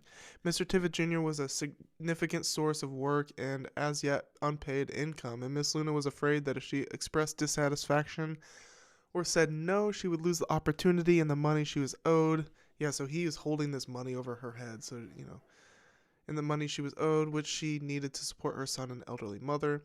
He goes, leaving Paramount, where you going? Trying to see now. Got this broad with me. Laugh my ass off, as always. LOL. I need you upstairs. LOL. Okay. Miss Luna made it clear that she wanted to keep the relationship professional, rebuking Mr. Tiffith Jr. as inappropriate and unprofessional when he attempted to come over to her house at night unannounced. Yo, she goes, yeah. You bleep? What's up? Bout pull up. Honestly, it's inappropriate and unprofessional to be coming this late. Maybe we can set a meeting up later in the week during the day. Yep. Feel free to call me if you need. She is really great at setting her boundaries. So, you know, that's dope to see. That is dope to see. It just bolsters her credibility for this whole lawsuit. So, that's only one of the accusers. That's only half of the lawsuit. We're at page 15 of 30. So now we've got Aya Alteres accusations. Let's dive in. In late 2020, plaintiff Alteri, a friend of artist A. Okay, so Alteri is a friend of artist A. I'm gonna assume it's Doechii. That's my educated guess. So she moved to California to provide her moral support in her career. Talking about artist A. TDE provided Miss Alteri with room and board in a TDE house. On information and belief, other individuals affiliated with TDE also resided in this house. Near the end of 2020, an individual affiliated with TDE, who Miss Alteri knew as B-Dog. Oh yeah, by the way, this is titled a sexual assault and harassment of Aya Alteri. So she is accusing these people of sexual assault and sexual harassment. So, near the end of 2020, an individual affiliated with TDE, who Miss Alteri knew as B-Dog, approached Miss Alteri from behind in the kitchen and, without her consent, rubbed his erect genitalia against her buttocks. He repeated this conduct on one other occasion. On information and belief, TDE was aware of the incidents, but took no action. On information and belief. Okay, so one way or another, others were made aware of this incident. On a night in January 2021, defendant David Harrell, whom Miss Alteri understood to be affiliated with TDE, was asked to drive Miss Alteri to a studio he had booked for artist A, where artist A and Miss Luna were waiting. Were waiting. On the way, Mr. Harrell stated that he needed to make a pit stop at his apartment to pick something up for Mr. Tiffith Jr. Miss Alteri trusted Mr. Harrell because she understood he had worked at TDE for over 20 years and because she knew he was close with Mr. Tiffith Jr., the president of the company. Miss Alteri followed Mr. Harrell up the steps to his apartment. She tried to stay at the door, assuming Mr. Harrell would run in and pick up whatever he needed to get. From further inside, Mr. Harrell encouraged her multiple times to come in. Finally, she relented but expressed that she was in a hurry to leave. Mr. Harrell approached her with a shot of alcohol and asked her to drink it before they left.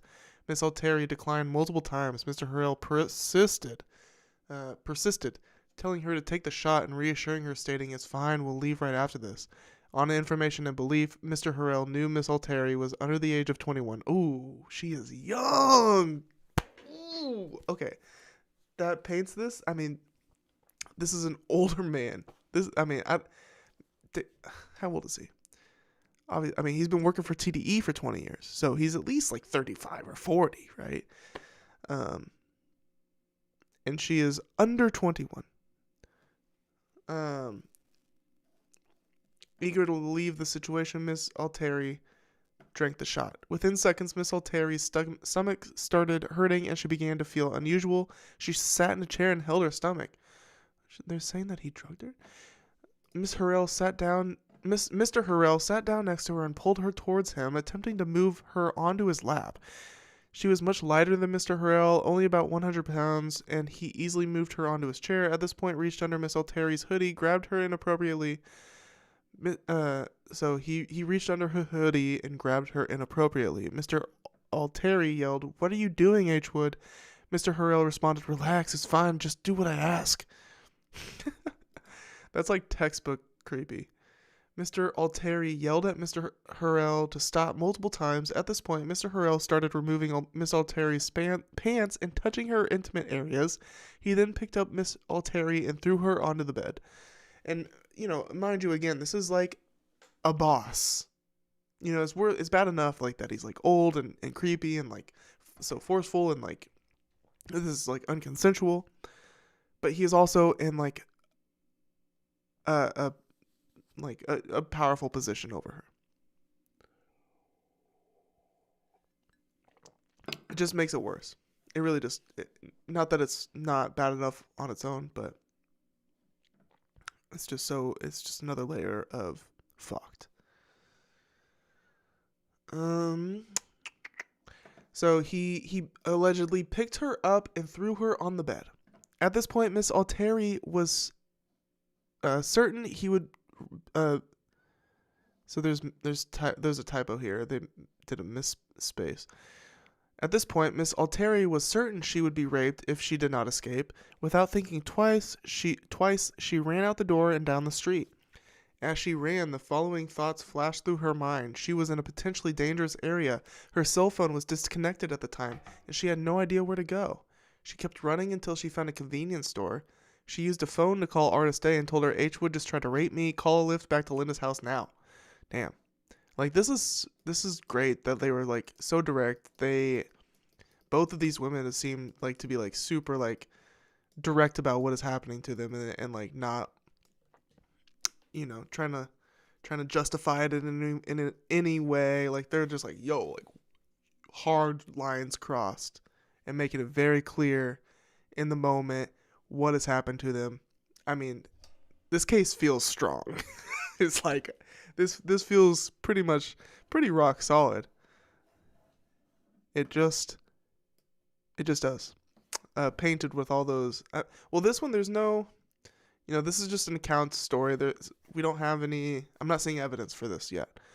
But at least the Miss Luna stuff, that a lot of that is pretty substantiated. At least the, like, harassment, sexual harassment, and like the not being paid.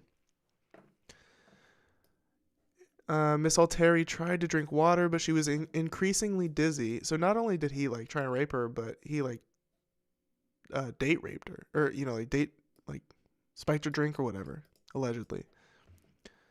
It did not feel to her like the effects of alcohol alone, and she suspected she had been drugged. She became so dizzy she feared she was going to become unconscious. At that point, there is a hole in a memory. The next thing she remembers is waking up in Miss Luna's home. Wait, where did she pass out at? The gas station? It doesn't say where she passed out at. I guess in the lift.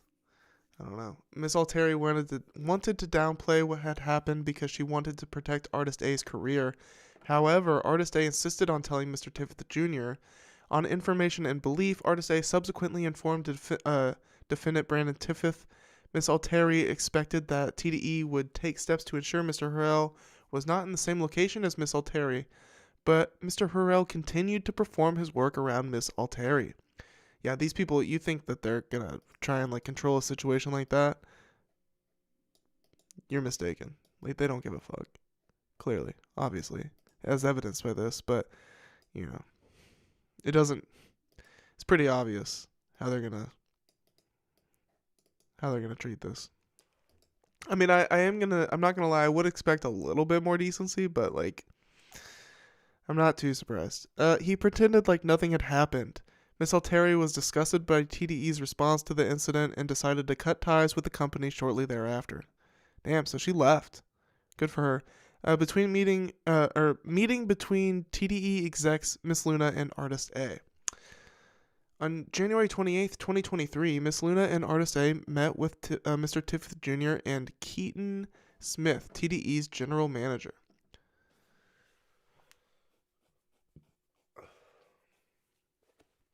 One second.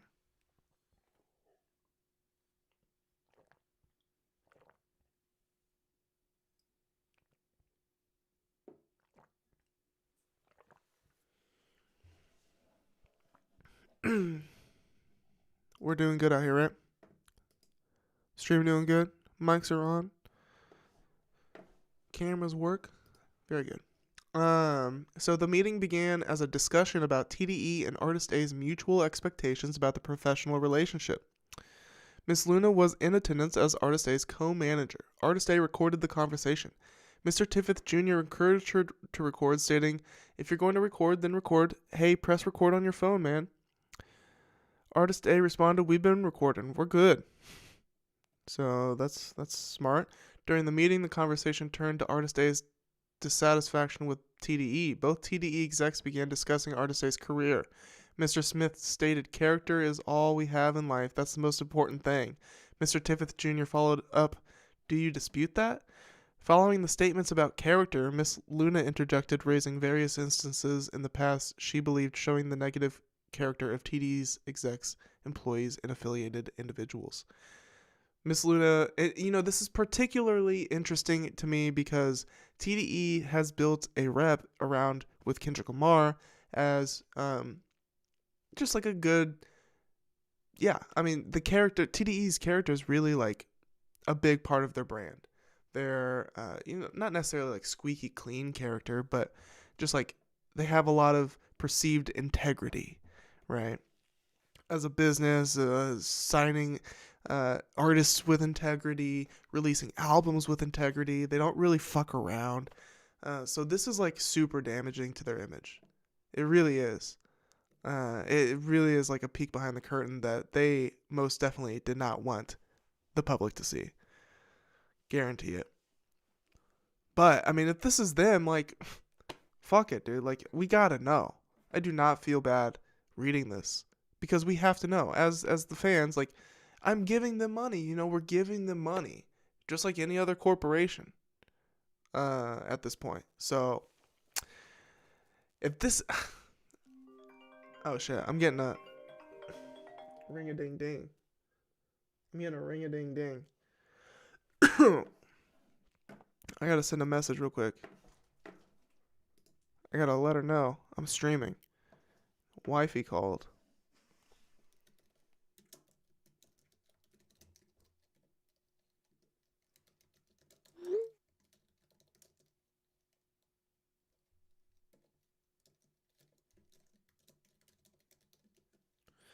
All right.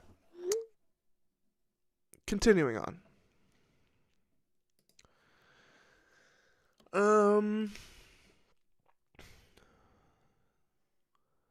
Miss Luna noted TDE's failure to take steps after the incident between B-Dog and plaintiff Alteri, stating there's been times that people like the cousin that you have tried to violate her, her friend, and y'all didn't do anything about it.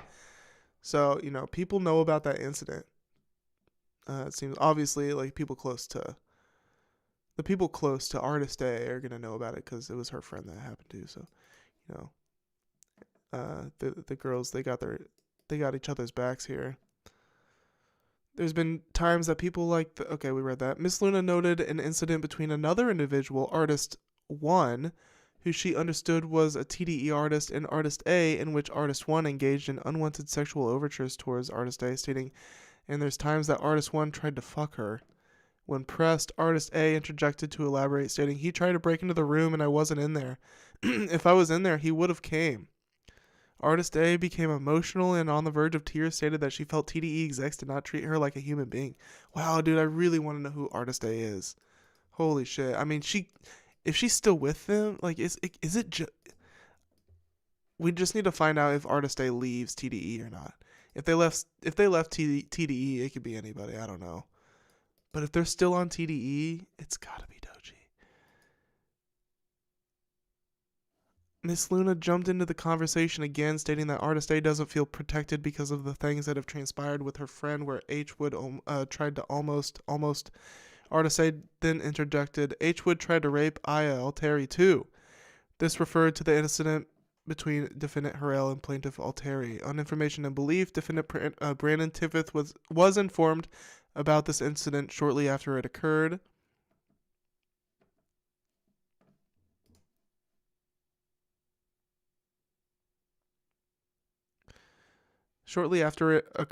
And defendants TDE and Tiffith Jr. knew or should have known about the incident. Mr. Tiffith Jr. stated that he was completely unaware of the incidents mentioned by Miss Luna and Artist A, but Miss Luna pushed back, stating, well, y'all know about the cousin. Miss Luna was referring to the incident between B-Dog and Plaintiff Alteri. On information and belief, defendant TDE knew or should have known about the incident. So there's 2 rapes here. Also, one where one of the artists signed to TDE, a male artist, was making weird sexual overtures and trying to, quote-unquote, fuck Artist A. So that could be any of the male artists on TDE. Wonder if it's like, oh, is it a legacy artist or is it a new one? Like, it could be any. We don't know. Couldn't be Kendrick, though. It's not Kendrick. We know. It's definitely not Kendrick. It couldn't be. Obviously not. But yeah, it seems like there was two like really rapey situations two separate rapey situations that went down with B Dog. It seems, I guess, right? At least with with within TDE. At one point, when Miss Luna attempted to understand the approval process for certain contracts or show promotions, she asked whether she was supposed to run them through Mr. Tiffith Jr. or TDE. Mr. Tiffith stated, I own the label. At the same time, Mr. Smith stated he is the label.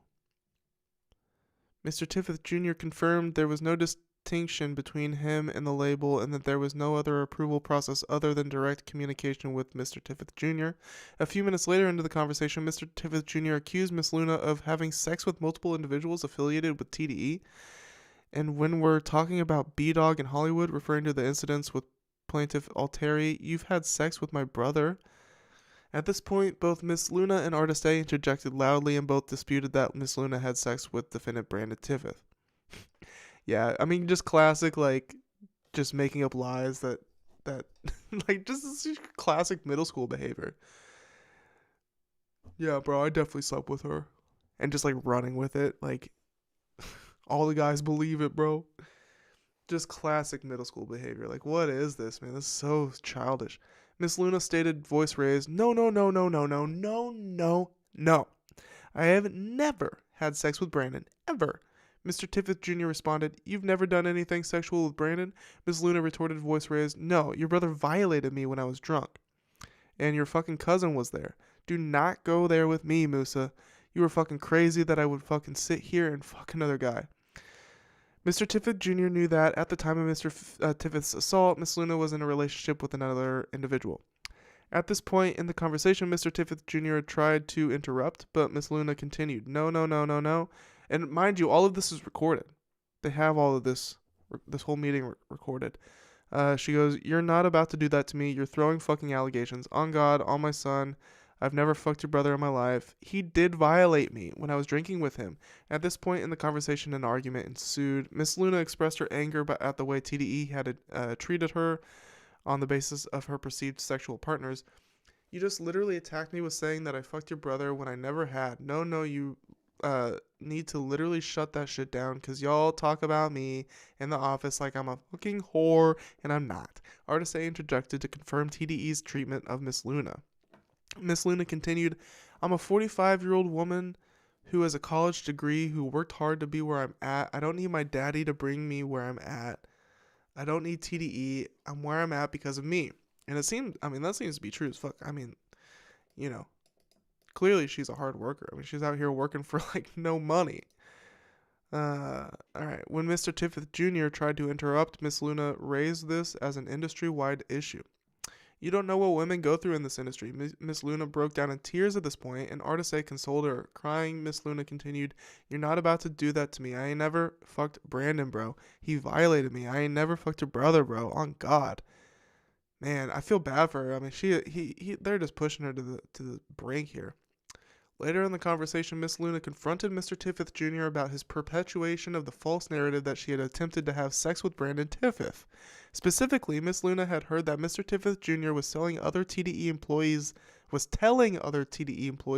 that Miss Luna was attempting to seek out multiple TDE employees to have sex with, including Brandon Tiffith. I mean, this is like defamation at this point, you know, if it's not true. Which, I'm not gonna lie, I believe her. I believe her, especially Miss Luna. Miss Luna's accusations. I mean, with all those text messages and everything, I mean, these guys are fucking dumb. They really are. Just dumb dogs. You know what's wrong? If you know that people are lying about someone's name, because imagine then someone talking about your sister or your own daughter. Artist A also stated later in the conversation that Brandon Tiffith had come into the TDE office, overheard a conversation between two employees about Miss Luna, and jokingly said to them that Miss Luna had tried to force herself onto them. So he's like spreading lies that she had sex with him. Like that's defamation. That's got to be defamation to spread lies about who somebody's had sex with, especially in a workplace. I mean, this is your boss. I'm only laughing because of how insane it is and how insane these powerful dudes, top of the game in the industry, presidents, CEOs.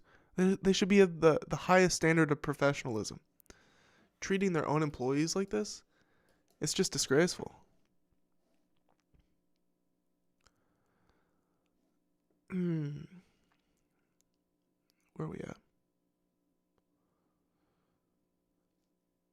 On information and belief, defendants Tiffith Jr. and TDE knew or should have known that managing agents and employees of TDE were discussing Miss Luna's perceived sexuality and sexual partners in a disparaging manner. Further in the conversation, Mr. Smith stated that he and the company were against violence towards women. At this point, Miss Luna broke down in tears again, stating, "I'm sorry, but it has happened with his brother. Give me a minute, okay? Give me a minute." At this point, Miss Luna had to stop to compose herself. During that time, on information and belief, Artist A stated that she had previously informed TDE about the incident, and that the incident was also why Artist A had blocked Brandon Tiffith. Artist A further stated that the reason she did not socialize in the office was because of instances like the ones she and Miss Luna had raised. Artist A further discussed TDE's knowledge of instances of sexual misconduct. "I've told you some of them. Nothing happens. I told y'all B-Dog tried to do something to Aya Alteri. Nothing happened. Fat ass still walking around the house doing nothing." That's funny. "What is the point if I come and I say something? Do you want me to go to the cops?" On information and belief, Artist A informed TDE managing agents after the incident between B-Dog and Miss Alteri, but TDE took no action. At this point, Artist A recounted the specific facts of the event between defendant Harrell and plaintiff Alteri. Again, Artist A challenged TDE's failure to take action to protect women. You gotta understand, if I say something one time and nothing happened, what would be the reason for me saying it over and over and over? Clearly, I'm not being protected. It's the man being protected. At this point, Artist A again recounted additional details of the event between defendant Harrell and plaintiff Alteri. Mr. Tiffith Jr. argued that Miss Luna and Artist A about whether or not specific instances had been raised with TDE execs, with Miss Luna and Artist A pointing out instances where they believe TDE had been notified of misconduct but taken no action. Specifically, Miss Luna stated that plaintiff Alteri had informed defendant Brandon Tiffith about B-Dog's misconduct, but that no action had been taken. You know, it's pretty obvious. I mean, she ran from the house straight to a convenience store and immediately called Artist A, if my memory serves me right, and immediately told her what happened. Yo, he tried to rape me. Like, there was no, like, doubt, no question. So, like, it does make sense that she would have brought this to other people's, like, to the exec's attention immediately. It's not hard for me to believe that.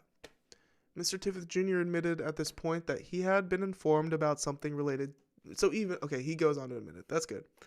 Relating to B-Dog and plaintiff Alteri, but he pointed out that Miss Alteri had returned back to the TDE house after the incident. Miss Luna understood this to mean that Mr. Tiffith Jr. had known the details about B-Dog's assault on Miss Alteri, but that he had decided to justify an action by construing Miss Alteri's return to the TDE house as a resolution of any issues. Exactly. Where was she supposed to go? She moved to LA, and this was where she was living. Like, they put her up in a house. Where else was she supposed to go? Skid Row? Like, what the fuck? It's crazy. I mean, these people are assholes. It goes beyond being an asshole. I mean, it's obviously the asshole behavior has turned to criminal. You know, when you're such an asshole, you become a criminal. Further in the conversation, Artist A raised another incident in which another TDE artist, Artist S, had busted through her door when she was sleeping. Oh, shit. Okay, so one of the other artists was Artist I. If that's supposed to mean the first letter of their first name, there is an Isaiah Rashad. And if Artist S is meant to be, I don't know. I would assume, because we got Artist A, and I assume that meant like A, you know, as in A, B, C. But now they're using Artist S, Artist I. I don't want to assume. but I want to say it could be an artist on TDE whose name starts with an S. That's a male. I don't know. Who knows? But apparently, artist S had busted through her door when she was sleeping, stating that there were so many, quote unquote, so many similar instances of inappropriate behavior directed towards women. Wait, what?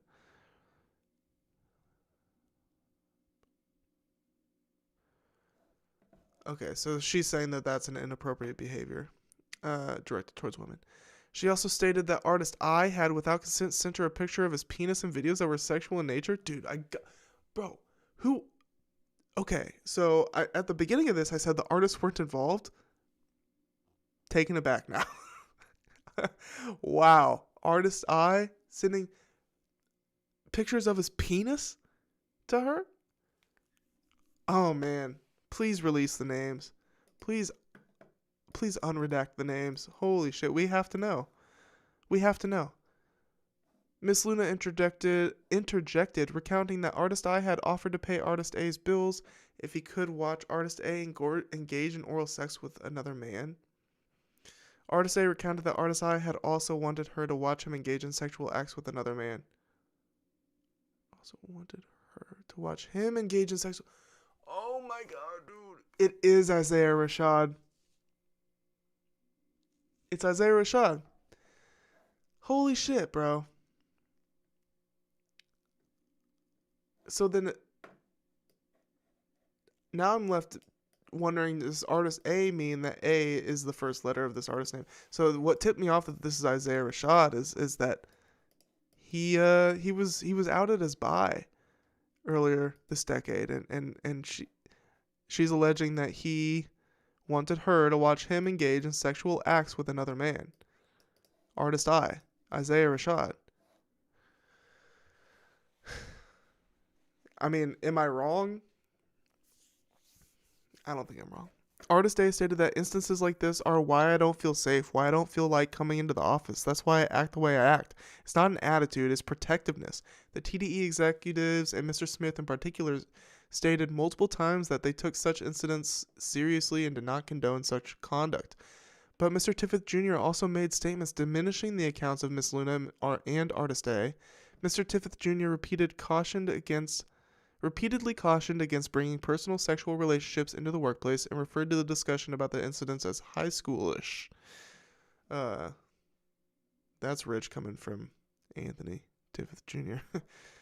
Miss Luna pointed out that this attitude was the very attitude that had motivated her to keep the assault by Brandon Tiffith to herself.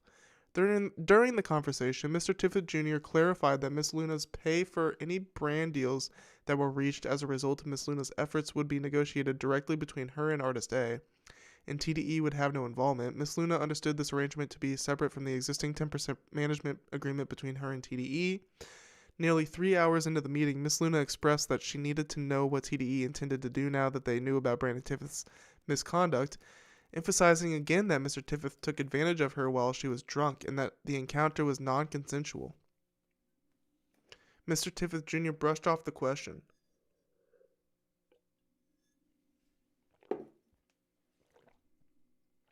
Unsurprisingly. Artist A then reminded Mr. Tiffith Jr. that she had previously told him that Brandon Tiffith had forced himself on Miss Luna. On information and belief, Artist A had previously told Mr. Tiffith Jr. that Brandon Tiffith had assaulted Miss Luna, but neither Mr. Tiffith Jr. nor TDE took any action. Mr. Tiffith Jr. questioned why someone who was taken advantage of would wait a year to come forward. Oh, classic. Artist A responded, "That's how the world works." Exactly. Mr. Tiffith Jr. retorted, "That's not how the world works." Artist A continued, "I've had things happen to me that I still haven't said anything about. That's how the world works with women. You're not a woman, so you won't understand." Now that's not going to get through to any guy that's it's not going to get through to him. But she's right. Miss Luna confronts Brandon Tiffith. After the January 28th meeting, Miss Luna confronted Brandon Tiffith about his comments in the office relating to incident between them. She reminded Mr. Tiffith that he had tried to have sex with her without her consent. So we got a screenshot here. What are you saying happened? Please be honest. We've been too cool. She goes, you and I talked the next day, and I told you that I had not been drunk. That had I not been drunk, that would have not happened. You know that I was seeing blank, and I liked him a lot. You know you were trying to have sex with me, and I didn't want to, and we didn't have sex. I wasn't comfortable with what happened, but I wanted to let it go because and this is where he like pulled his dick out and everything. So like, he was assaulting. That's pretty much assault if you ask me. Because she's so clearly, obviously we don't have video, but I mean, according to the recount of the situation, like she like is super upfront and like saying no. Like it's a solid, hard no. There's no like question about it. No like, maybe, like not like being quiet, like being like, nothing like that. Like she's like, no. And he's like got his dick out. And she's like, no. And he keeps pulling his dick out and putting his pants out. And she's like, no. All right. Miss Luna meets with Anthony Tiffith Sr. So now she's meeting with Top. On February 9th, 2023, Miss Luna met with Anthony Tiffith Sr., Top, founder of TDE and father of defendants Anthony Tiffith Jr. and Brandon Tiffith. During the meeting, it's always the sons. They always fuck it up, dude. They always fuck it up. The sons, the spoiled sons. Hi, Ashley. Love ya. During the meeting, Miss Luna discussed her management of Artist A and Miss Luna and Mr. Tiffith Sr. Agreed that Miss Luna would be Artist A's sole manager moving forward. During the meeting, Mr. Tiffith Sr. asked Miss Luna what had happened between her and defendant Brandon Tiffith. She told Mr. Tiffith Sr. the details of defendant Tiffith forcibly attempting to have sex with her. Mr. Tiffith brushed it off, commenting that there was no fraternizing in the company, but that he did not mind it between consenting adults, suggesting that because all alcohol had been involved, the question of consent was murky. Okay.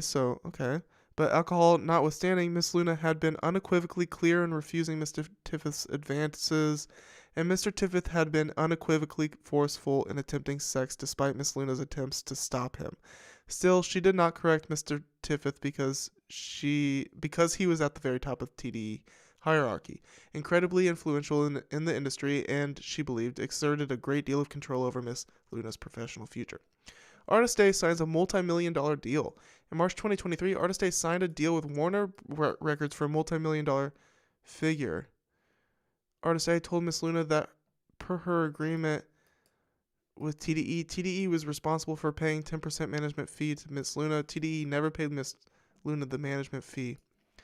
Dude, who is Artist A? I've got to know. I wish I knew.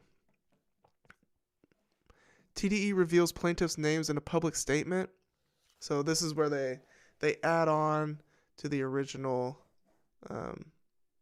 lawsuit after TDE responds with doxing their name, quote unquote doxing Miss Luna and the other woman, Aya Alteri.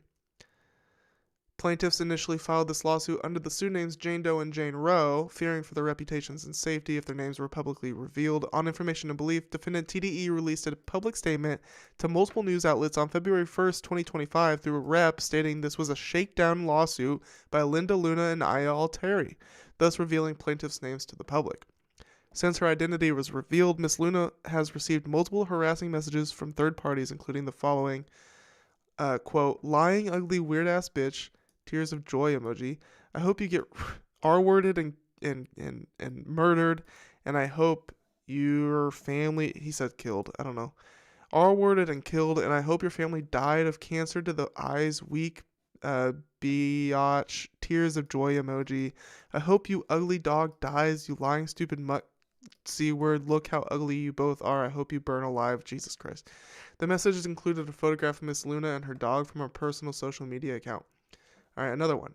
Quote, it's hard for women to come forward because of attention seekers such as yourself, and real victims have to be weeded out. Shame on you. Quote, another one. You a liar, though. Quote, another one. You are ugly as hell. Laugh my ass off. Nobody sexually harassed you. You look like an ogre. Right? I mean, these are just trolls. I mean, these are just like the worst of the worst, right? All right. Miss Luna has also received multiple harassing messages directed toward her media relations company's social media account including the following quote, "What's pussy ass page having comments limited, good luck growing coward," and quote, "fuck this agency." Following the release of plaintiffs' personally identifying information, 2 of Miss Luna's clients terminated their professional relationship with her. Ooh, it's not good. Okay. What is the rest of this? So this is the causes of action. I mean, this is just okay. I don't think I need to read all that. That's it. So that's it. We read the whole lawsuit, gang. Thoughts? I mean, pretty damning. You know, there's a lot of layers to it. There's a lot of layers to it. It seems pretty. A lot of it seems substantiated by the text messages. It's not looking great for the Tiffith brothers. It's really not looking great for them. And I guess we'll just kind of see what happens from here. We will keep our nose to the grindstone on this case. But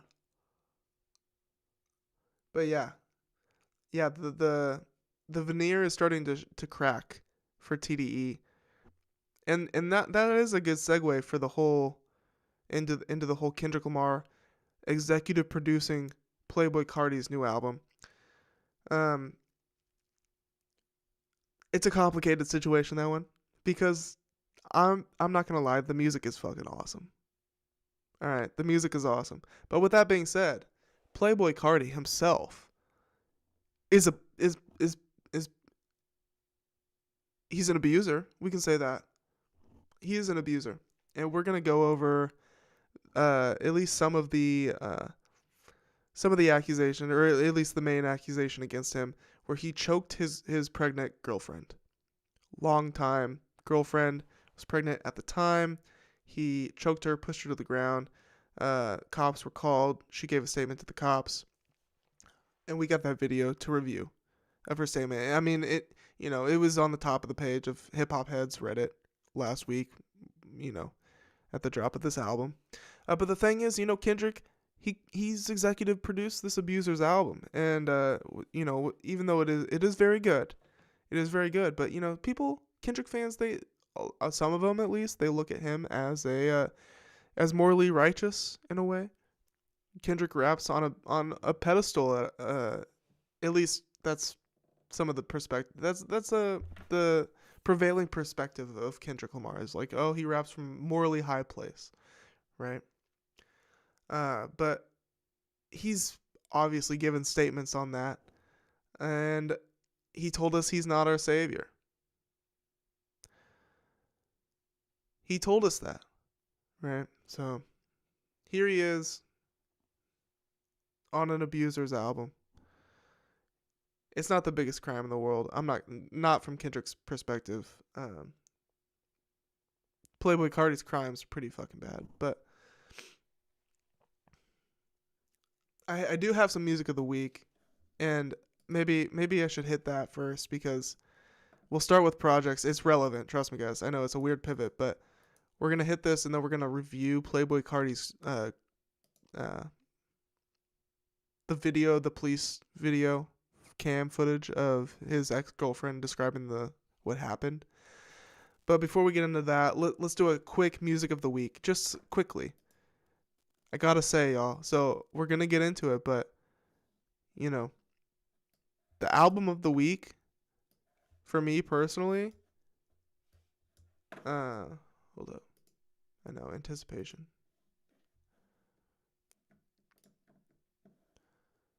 For me personally, y'all, it is Playboi Carti. It is. This is my album of the week. As controversial as it may be, this album is fucking awesome. It just is. And I will even go as to say, look how many people are listening to it. And now I rarely see projects where like all these dudes are listening to this shit. But I was thinking about this and I was chewing on this. I've for this album, been chewing on this album for the last week, and I've come to the conclusion, and I do stand by this. If you don't fuck with this, if you don't fuck with this album, you just don't fuck with hip hop. And that's a bold statement, but I kind of stand by it. This shit is so fucking, it's like, it's fundamental in a way. And also, I'm feeling this is a new leaf in a way. It feels like things are a bit different now. I don't want to sound dramatic, but this album is kind of shifting the game a bit, just a bit. Maybe not too much, but I do feel shift happening. But with all that being said, that's a lot of mumbo jumbo. The music on this was fucking awesome, and it does feel forward. It does feel like it's pushing the shit forward a bit.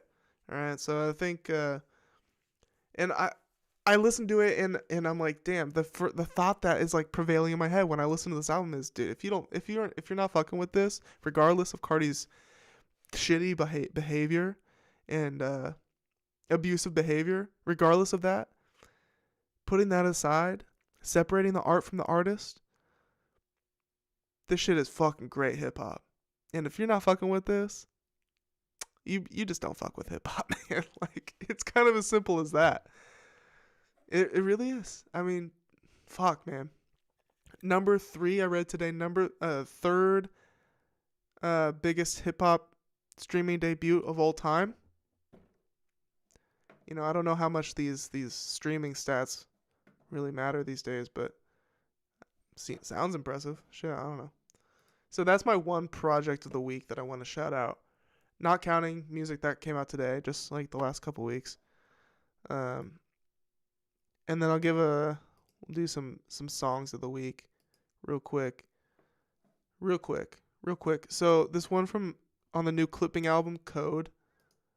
Yeah. Let me give a little refresher. This Clipping album's crazy. I like it a lot. It might be my favorite album of theirs to date because I don't know. It feels like it's like clipping, but like on a more like the song structures are a little more straightforward, just a bit more straightforward. Still not like very conventional, but this Code song is fucking bang. Loose screws in the groups for the use. Yeah, and this is like one of the more just like normal songs I've ever heard by Clipping, and I'm appreciating that. And maybe this is the album to expand my taste just wide enough to like get me into their some of their earlier projects a little bit more. But I have a respect for Clipping.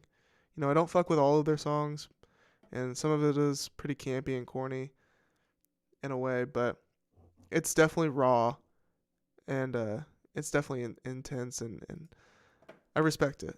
But this new album, I'm kind of fucking with it more than I've ever fucked with. There's more songs on this album that I'm digging than on any other Clipping album. But with that being said, I'm pretty much a kind of a surface level fan of this group. But this one, Code, is great. I mean, this shit's dope. If you're gonna check one out from this new album, check out Code. It's like one of their more digestible songs, and it could be a gateway You water to the firewall, not a dollar. for you to start listening to Clipping. You find Code. Yeah, that's good shit. All right. Next. Yes. New Bon Iver single, Walk Home. If you like Bon Iver, you know what to expect here. But just a super rich Bon Iver ballad.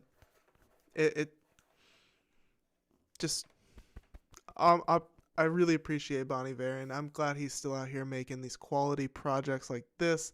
Super psyched for Sable Fable. April 11th is the release date for this one. We have Sable, actually. Sable is out. A little EP at the front here. Disc 1. But Fable is coming soon. Walk Home is a great single. Go check it out.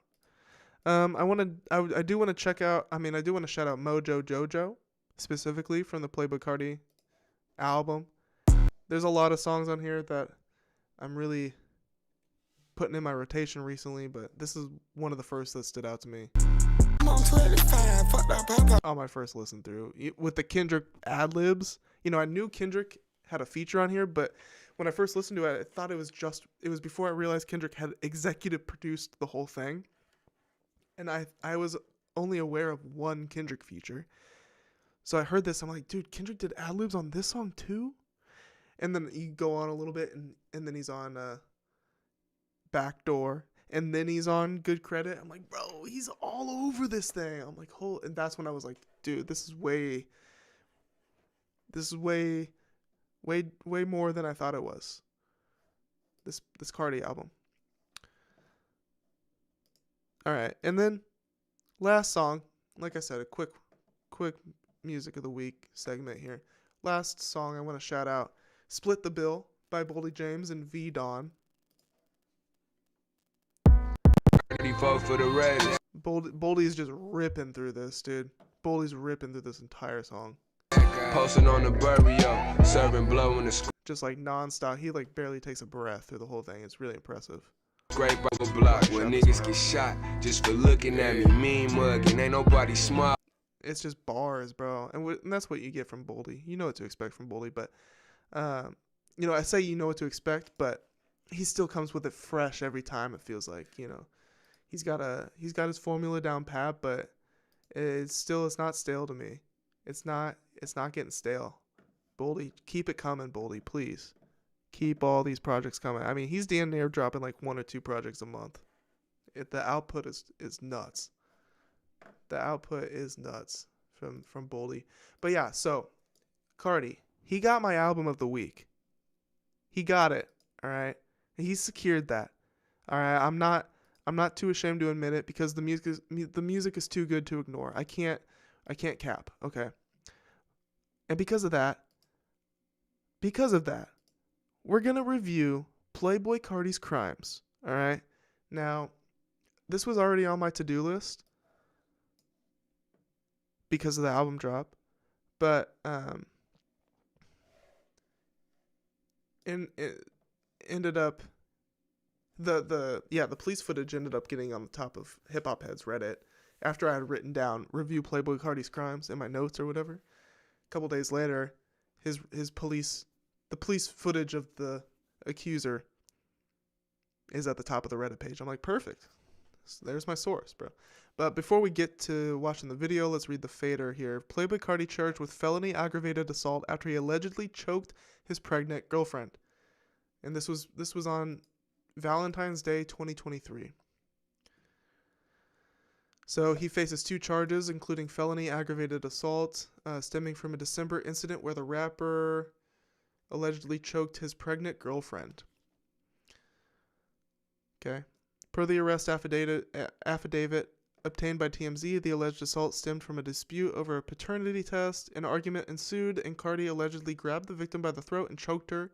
She says she tried to escape to her car and call the police when Carti dragged her from the vehicle and covered her mouth with his hand. The alleged victim has injuries to her neck, back, and chest, TMZ reports, and told police that she thought she was going to die as she was being choked. Brian Steele, Carti's attorney. Oh, dude, Brian Steele, that's the same guy that... Oh, my God. Drake literally has a song called Brian Steele. Because Brian Steele is he's Young Thug's attorney. Got Young Thug out. Also representing Carti here for the abusing his pregnant girlfriend case. So Brian Steele issued the following statement to the fader. Mr. Carter was falsely accused. Pursuant to my communications with the Fulton County District Attorney's Office, this case will be dismissed without any prosecution or litigation. Did that happen? I don't think that happened. But, all right, regardless, let's now turn it over to the police footage.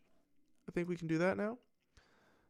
Body cam footage of Playboi Carti's pregnant girlfriend, Brandy Marion, after he attacked her. Now, this video is an hour and 10 minutes. It says watch till the end, but You call police? thanks to the comments, they said don't worry about that. I don't know why it says that.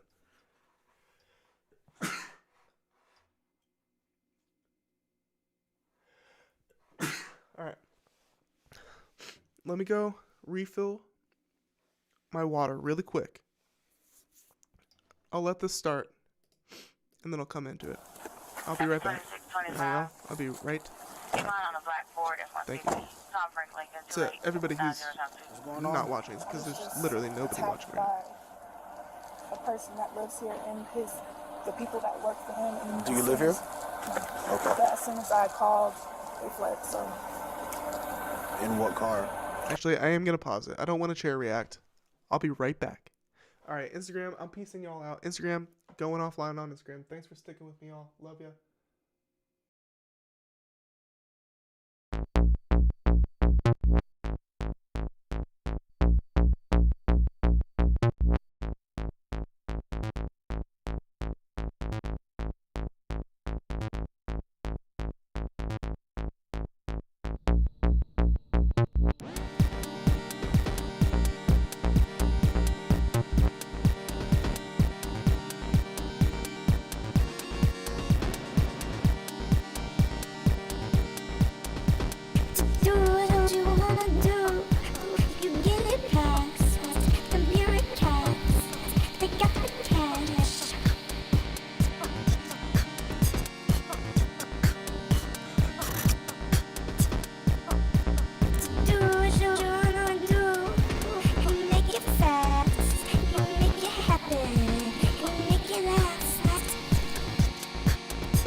All right, I'm back. All right, this will be the last thing I do tonight. Gotta hit this Playboi Carti to balance out the fact that he got my album of the week. Gotta balance it out, cause I really do believe that he is a piece of. He is at least an abuser, right?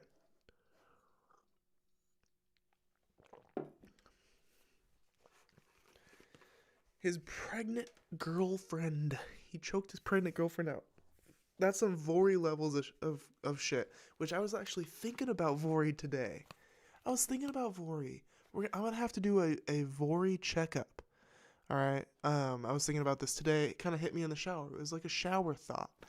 I need to do a Vori checkup. He blocked me, obviously. But I think I can work around that. And we're gonna poke into Vori's world, see what's going on, and probably do some sort of. I'll do a Vori report next Scratched Up Live episode. How about that? We'll do a Vori report. Check in on him. But yeah, Playboi Carti's actions are like, seem to be equally on the level of shittiness as Vori's actions. So that should give you an idea of how I feel about Playboi Carti. But with that being said, I can't deny I listened to the album. The album is very good hip hop. It's a very good hip hop album. It is what it is. I have to be honest. So we're balancing out the good album placement with a review of his crimes from the victim themselves. Pretty powerful. It was a black SUV truck. I'm not sure if it was Lincoln, Escalade, but What brought you here today? I'm not sure if someone else's car is still here because there were 2 cars. What brought you here today? This is one pregnant, and this is the father of my child's house who also lived here with him. And he came to my house earlier with just trying to solve problems, going through my trash and everything. So I came here to see what's going on. It just escalated. Did she just say Playboi Carti is going through her trash? I know he's a vampire, but damn, is he looking for, like, I don't know, for a place to sleep or something? And then I think that's the Mercedes people that I called to call. They're still on the phone. Mercedes called us? Mm-hmm. Okay. Well, I had to press the SOS because I couldn't get to my phone. Gotcha. In my car. And Sketchy. Talking on her. She had to use the SOS function on her phone to call the cops because, actually, I don't know why. I don't know. It could have been for anything. The guy lives here? Mm-hmm. And, like, does he own the place? Own this house? Or is it his parents? Grandparents? What's your son? What do you mean by he attacked you? Like how? Jumped on me, choked me. Today you guys were supposed to see each other. Did he know that you were pregnant? Yeah, I'm almost 4 months now. Okay, so you So came here he today. came to my house. You came here today to talk or To see what hang the out? problem was, but it escalated. He came to my house with an issue, and I came back here to see what the issue was. He came and I have it in my car. He Playboi Carti, he certainly has issues. brought up paternity test. So I'm like, I don't understand. Come here to see what the problem is. And of course it escalates. I guess we're both of us already doing it. So you guys were already arguing, everything. How did he attack you? I'm standing there, and he just ran up on me and grabbed me by my neck. Pushed me down, dirty the trees. I think I scraped my back. Oh, so you was outside? I can't really see. Yeah. Can you change the address? I couldn't You see that? I mean, the mark is clear as hell. tell that would have just hurt me. I have seen up to about this part in the video. I read a little bit of the comments, and in the description of the comments, they say that you could.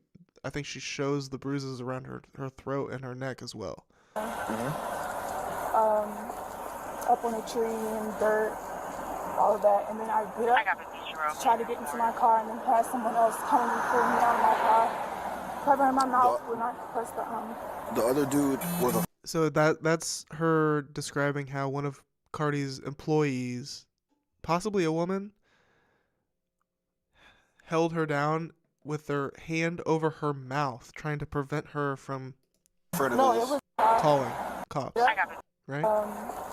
up on a tree and dirt, all of that, and then I get up, try to get into my car, and then had someone else come and pull me out of my car, covering my mouth when I press The other dude was afraid of No, this. it was a woman. The other woman. And there was 2 dudes also outside. Like, Wait.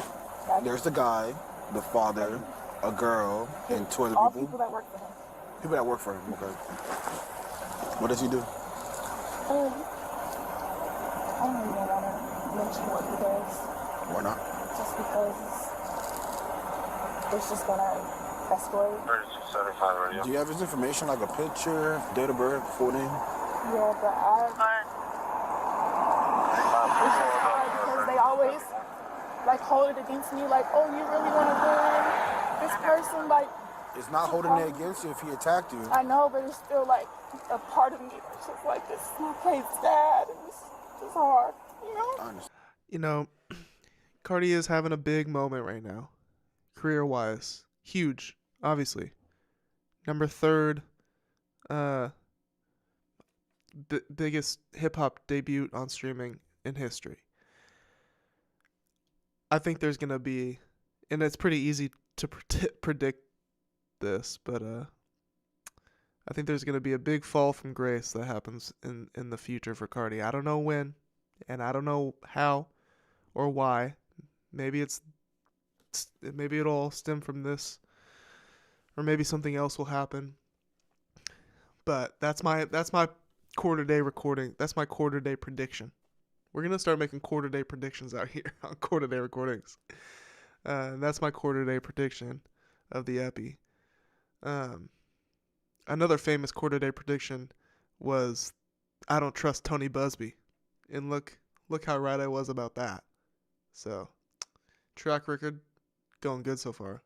It's just like, yeah, I don't want to call the police. I don't want to have to make a police report because you are the father of my child, but I don't really know what to do. So, and they all, like, when I'm trying to call the police, they're like dragging me out of my car and covering my mouth, and I'm just like, I don't know what to do at that point. That is No, crazy. you did the right thing. I still feel like I didn't. I don't know, I'm just worried about the baby. That's all. And you said they dragged you out of your car? They So tried to. your car was up there earlier, okay. They tried to. And as soon as they heard the lady talking to me, they ran. All of them ran and took off up that way. They took the same car? No, there was 2 cars. The one was the woman in a car, and then the other was.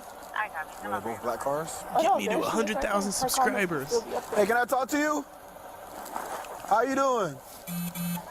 Can you come down here so I can talk to you? See that person at the gate?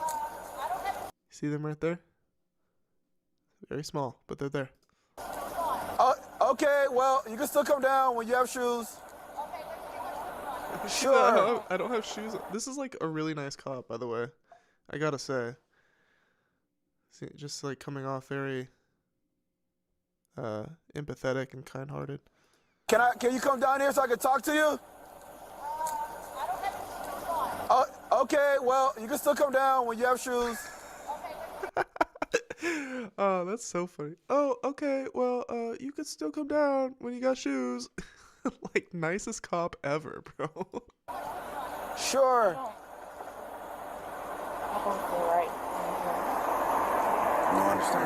And I told her I want to leave the lady on the phone. I really want to go.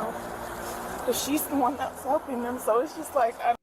Okay, yeah, so that's one of, that's must be the lady in part of her description, possibly the lady that had their hand over her mouth, preventing her from calling the cops. Pulling her, dragging her out of the car or whatever. Like, psycho behavior. Psychos, dude. Fucking psychos. She's gonna... So he didn't like the fact about what? What's the argument?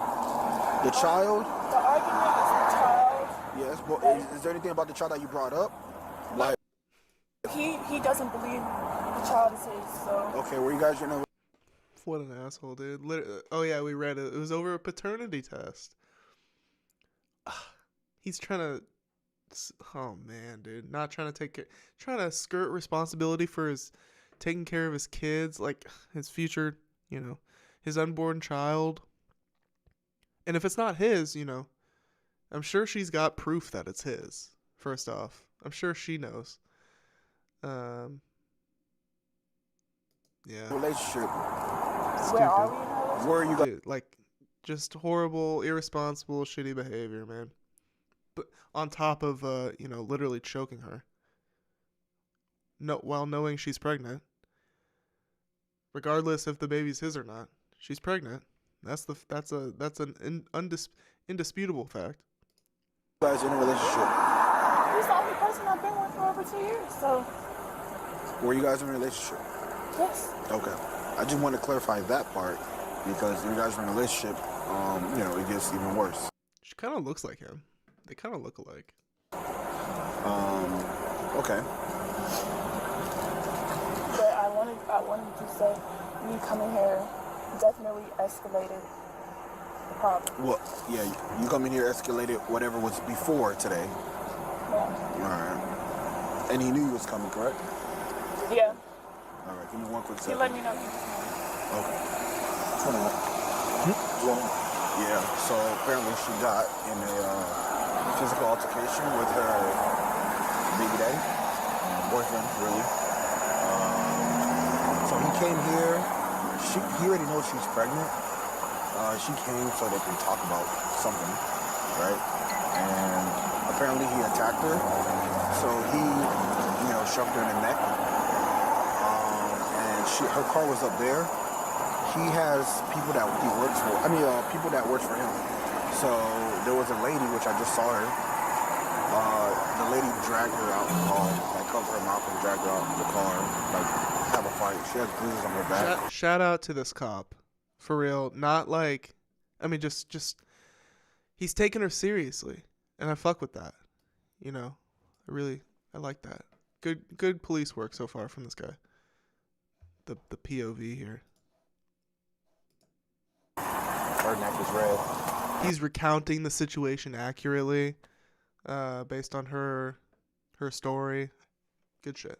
The other two guys, I'm not sure exactly what they did, but they did end up leaving in a black car, and she thought the lady left, but the lady was right here and saw her. So I asked the lady, come put on shoes and then come down here. That's what she wanted to do. So this is where the male lives? Yeah, he lives here. Yeah. Did you ever go inside the home? They were all waiting outside. What did the other two guys do? They didn't do anything? Just watch. Just watch? Okay. Yeah. So, like he just has money and people, you know, just talk about. I don't know if that lady was a maid or not.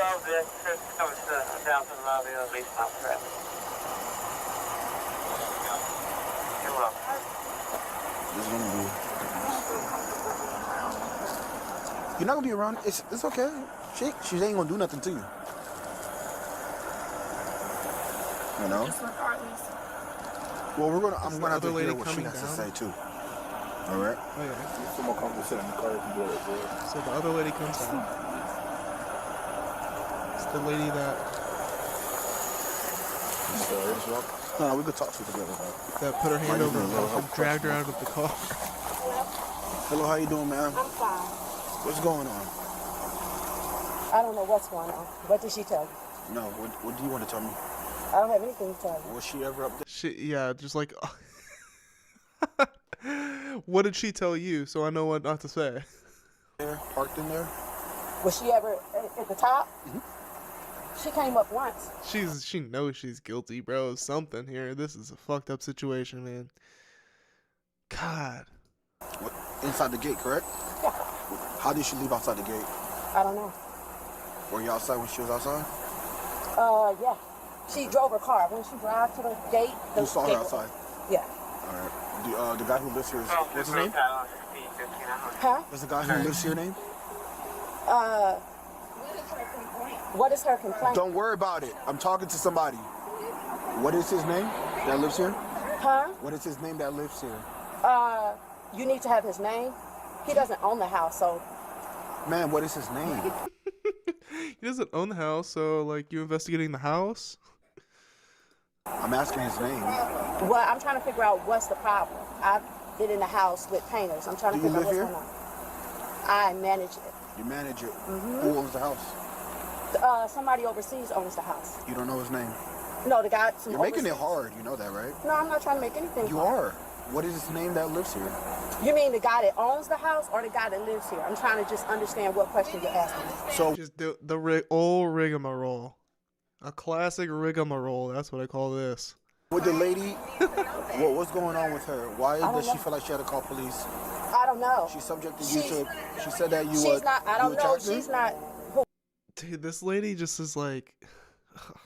I hate people like this. Oh my god, I really hate people. I've dealt with a guy like this. I don't want to get into it, but like an old landlord that I had, the property manager that had to like defend his boss.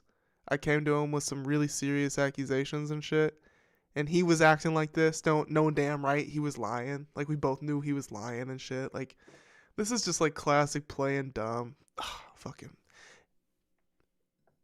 just pisses me off. I'm so pissed off. In the words of Playboi Carti himself, I'm so pissed off. Oh, me? Yeah. No, Who, I me? didn't. No, I don't know you. how she would say that. Wasn't me, then. I'm in there with the painters. Was so. there argument? I'm a painter, sir. Oh. No. Sir, I'm a I'm painter. not talking to her on the phone. No, this is somebody else. But no, I was in there with the wasn't talking to painters. her. I was in there with the painters. And then what happened? And then I came out, and the ring was, my ring was The ring broke. camera? Yeah. Okay. That's it. That's all I know. Because I was in there. I've been in there with construction workers all day. So you saw her get up there, but you didn't really see how she left? No, when I looked out the window, I seen the gate The open. guy who lives in the house. You can literally see the fucking gears just churn slowly, just fucking like trying to like turn into place to some sort of like story that makes sense in the middle of the conversation. She has no idea where this is headed. She has no clue where this is headed, man. Oh, man. And the cop's just gonna like keep running around until either she walks away or he gets something useful out of her. I mean, this is just embarrassing. Here today? Earlier, yeah. Do you know what happened? No. Do you know why he left? No. Do you know where he went? I have no idea. What's his name? Whose name? The guy who lives here. The guy who lives here or the guy who owns the house? So fucking aggravating, dude. No, it's her. She should know. She should know. I'm asking you though. What is she saying that happened? Because I have no idea. I want Can to you know a bring me name up to make speed? sure it's the same name. Can you bring me up to speed? What's going on? Because I really have no idea. I'm trying to figure out too because she's out here. That's what I'm saying. She's out here, and I don't really know what's going on. That's what I'm I'm trying not to say. asking about that. I actually live here. And I told you I don't know who owns the house. I did. Yeah. Who lives here? You know who lives here. You don't want to tell me. You see my cursor is frozen here? See this cursor that's frozen there? I don't know how to get rid of that. Who lives here? If you're able to tell me what's going on, you're saying the person that owns it or the person that actually lives here. Live here. Okay, so what do we need to know that information for? Because I'm asking. I know, but I'm asking. She tried to stall that for as long as she could, bro. The cop's like, nah, I'll sit here and do this with you all day, lady. Like, we could go back and forth with this all day. So she's like, all right, I got to figure something else out. Now she's just trying to get into like why they need the information. Like, oh man, this is her job though. This is what Carti pays her for, part of it at least. Why do you need to know that information? Because apparently something happened and I need to know his name. That's not very good at her job though. It's private information. That's not really private. You can't get that information because it's private. What is the information? His name. I can't reveal that because I can't reveal that. Lady, she's not qualified for this. She's not qualified for this. You don't want to reveal No, that. I've signed a disclosure, so I can't. Incorrect. Okay. So I signed a why disclosure. did I this lady can't say get that you covered her mouth and pulled her out of her car? I didn't cover her mouth. I know you did. The ring camera works, correct? Or are you No, disabled she it? made sure that she damaged it. So you saw her damage it? No, I've seen it. I just looked on my thing, but now I can't So you get saw any. her damaged? No, I'm just saying it's damaged. Because was it? Hang up the phone. The ring camera. It was damaged previous or it was damaged after. Are we able to see any footage? I don't have any footage. That's what I'm saying. I don't. That's what I'm saying. I was in the back. I don't know what she's claiming. I know she may have the code to get up there, and then once she comes out, the gate automatically opens for you. This is private, right? Yes. So somebody that doesn't live here damage your property, you want me to report that to? At the end of the day, I don't know what happened, sir. I want to help you as much as I can. I understand, but do you want to press charges on her for damaging the ring camera that she does not own? I don't, that's what I'm saying. I can't say any of that because I don't know for a fact. And that's why I'm trying to help you. I can't say anything. I've signed a disclosure, so I can't. I signed a disclosure. Wouldn't it be a non-disclosure agreement? I signed a disclosure. Any type of information. This is so. What is your name? This is great. Robin. Robin, last name? Brown. Brown?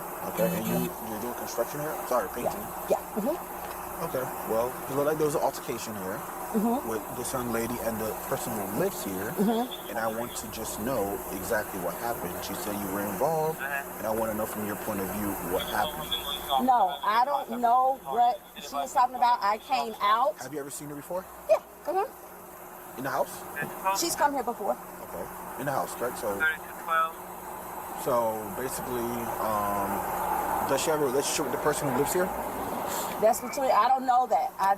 That's not something that I can disclose because I've signed a disclosure form. So whatever, I can't disclose any information. I'm sorry. That's the thing. You're hindering an investigation. I understand what you're saying, but if you ever had a non-disclosure form, then you would know. If you want to look it up, you would know that I can't discuss anything unless I. Not even to state authorities or officers, right? I would have to get my lawyer on the phone. Okay. In order to. Is that your lawyer? No, it's not. Well, you but can I can hang up the phone because she's not a part of this. So that's what I'm saying. I mean, I don't blame her for trying to like get a record of a cop of an interaction with cops. Like, by all means, keep the lady on the phone. We want all this recorded by both sides, by both parties. Sure.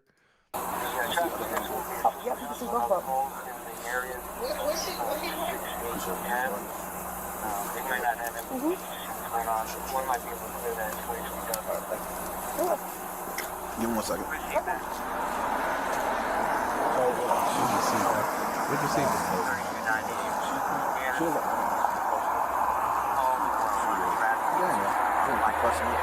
But the person on the phone is trying to tell me what does she want? Before we even go continue, what does she want? Yeah, right now she just crying. She don't want to call the police, but she did, and I'm like, I'm right here. And she already got bruises. She showed me. So like, it's like I'm stuck here because of that. He said it's like I'm.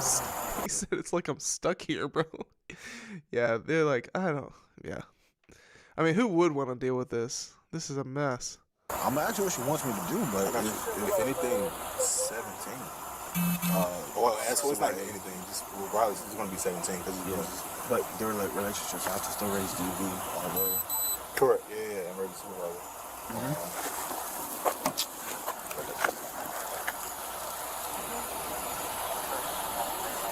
Other than that, she hasn't been with nobody.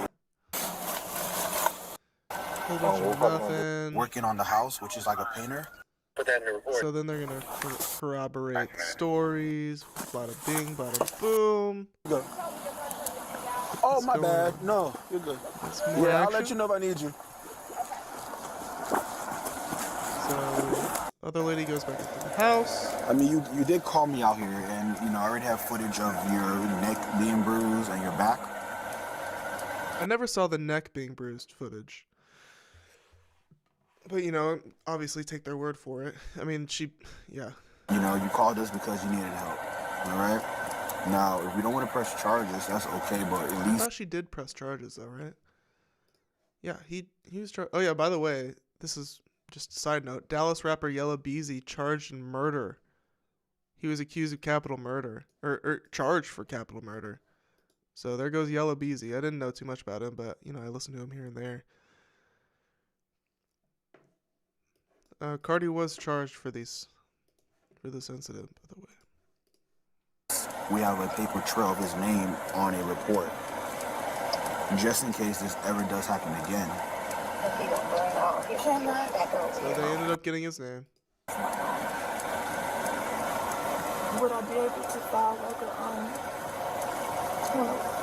protective order? That would be through the courts for a protective order, yeah. But with protective orders, you would like to have some type of proof that something happened, an altercation, and that's what the report would be for.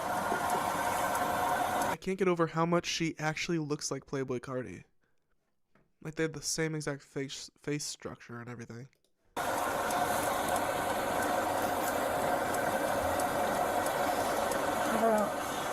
What does he do for a living? He makes music. He makes music? Okay. It's just a part of me that feels bad, but, you know. I understand, but you know, you call this out here. It's not just me working. We have investigators working on this, looking into it, because this is, you know, it's serious. This is domestic violence. We don't want nothing to happen to you later on, and try to figure out who could it have been. Once again, I gotta shout out this cop. I mean, just great basic police work being done here. You know, gotta give it a shout out where we see it. You know, because we don't see it enough. So.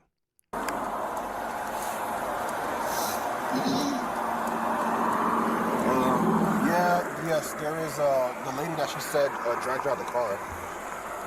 But that lady does not want to talk. Every time I asked her for a question, she was not giving direct answers like who lives in the house. She didn't want to tell me. She said the person who owns the house is not the person that lives there. I didn't ask that. I asked who lived there. She's like, the person who owns the house is overseas. I said, ma'am, I did not ask that. You know? So just kept going around. Yeah. We could find out. I just wanted to like continue asking her a million times.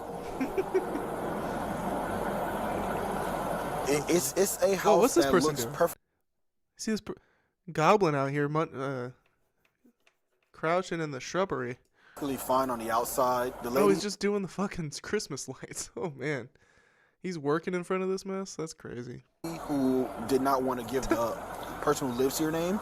She said, well, first she signed a non-disclosure, and she's going to get her lawyers if I keep like asking her that question. Also, it could be under renovation. She just said she's only here to paint the house, inside of the house. That's all she told me.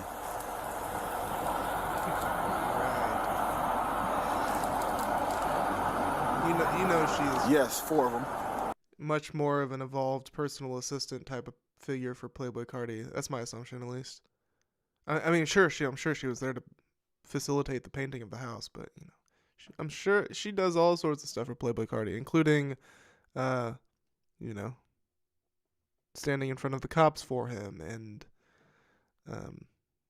dragging his pregnant girlfriend out of the car for him and you know, preventing her from getting help for him and so fucked, dude. Like, what a soulless human being you have to be to do a job like that. Yes.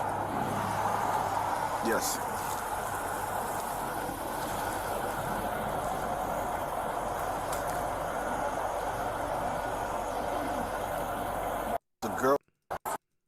This is long as fuck, but you know, we get the idea, right? This Yeah, happens. I don't mess with it either, but it's just like, Yeah. it's so different when it's you know? Oh, very true. Yes. No, I understand that. Don't get me wrong. And then the dating situation on top of it. How long have y'all been? Oh, you said 2 years? Okay, so when you said it was somebody in the music industry, dating 2 years, do they travel tour? Huh? So it's going to be kind of hard to say dating at this point. It's more like you guys were intimate when y'all had a chance because he's going to be out touring or limited time. I was with him, so. Oh, you was with him.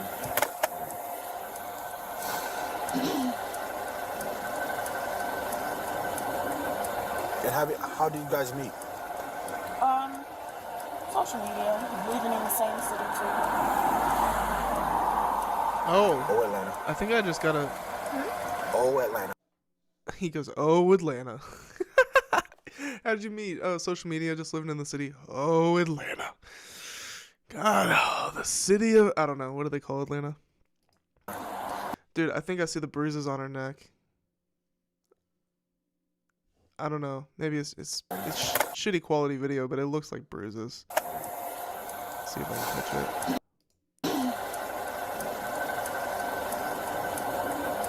And how do you guys meet? Oh, Atlanta.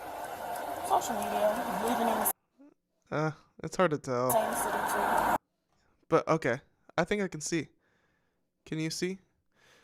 Let's do a. Hold up.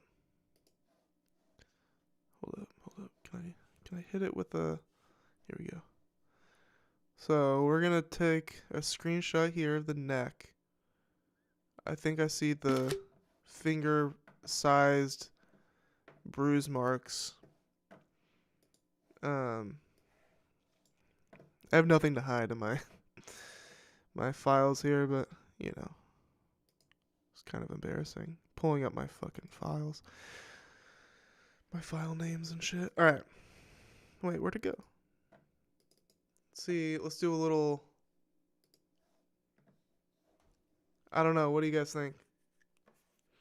It's hard to tell, but it looks. Whoa. It looks to me like, what the fuck? Those could be bruises.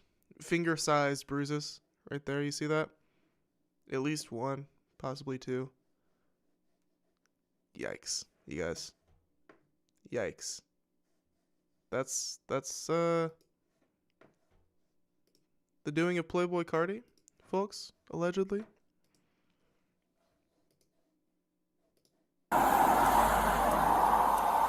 Oh, Atlanta. Oh, Atlanta. Oh, Atlanta. How popular is this person on a scale of 1 to 10? 10. It really depends on the type of music that you might listen to. It could be a 10, it could be a 1. You'd be like, ooh, you know? It really just depends. But it's a 10. Clearly now. Today, if I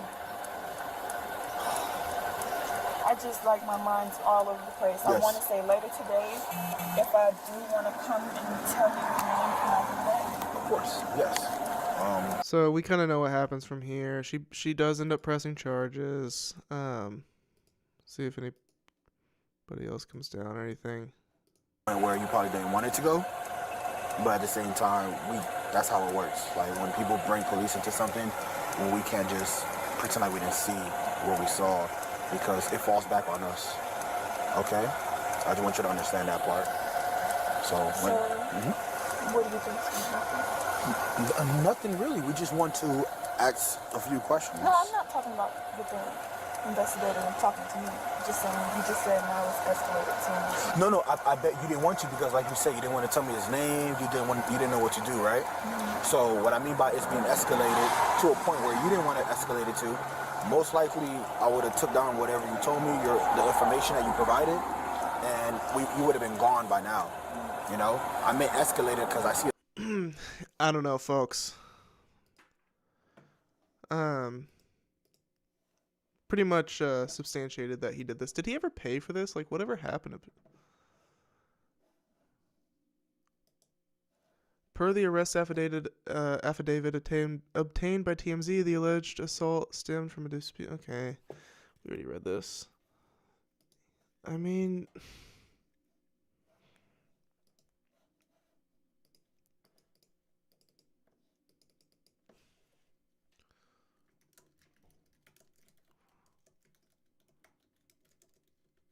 was Playboi Carti arrested in 2023? So yeah, he was arrested at the time. Atlanta rapper Playboi Carti was arrested after allegedly choking his pregnant girlfriend during an argument about a paternity test.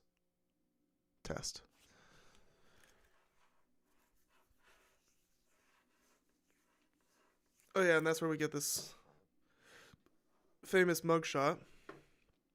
People be posting this mugshot like as a meme, but it's pretty sick doing that, considering the incident that this mugshot was a result of. According to TMZ's report, the woman claimed the incident. Yeah, we know. We know all those details now.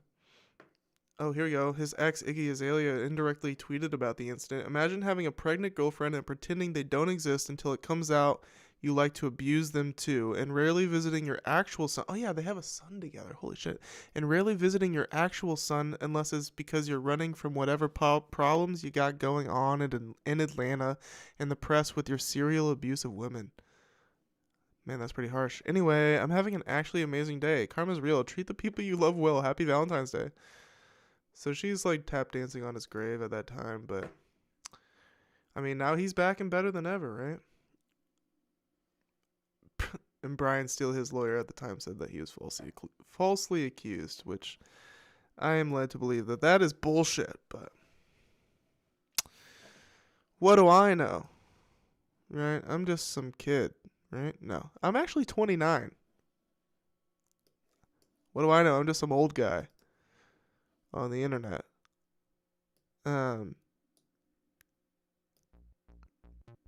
Well, folks, it's been a night. We did a full Scratched Up Live episode number 34 of Scratched Up Live. I've been having fun. I had fun tonight. I had lots of fun. We learned a lot tonight. We really did. Sorry, I don't know if you can hear that. But I said, we learned a lot tonight. We really did. We learned a lot tonight. Ring off in the comments, how do you feel about the TDE lawsuit? Do you believe the women? The Miss Luna stuff seems pretty credible. And then that meeting, the Artist A meeting with Miss Luna and Artist A and Tiffeths, the Tiffeth brothers. Yeah, that's just pretty bad. Yikes. They're not our saviors, folks. They're not our saviors. It's good to keep that in mind. But we do appreciate there are saviors out there. You just got to choose them wisely and don't put all your eggs in one basket. And you got to be honest with yourself. About that. Well, that's why we read through these things on quarter-day recordings, so we can judge these situations as accurately as possible. But that being said, quarter-day recordings for interesting hip-hop discussion and production. I have been your host, Derek Obscure. I hope you guys have a good week. Have a good week. I'll see you next time. Go Reg Live number 2 is coming soon. So stay tuned. Peace.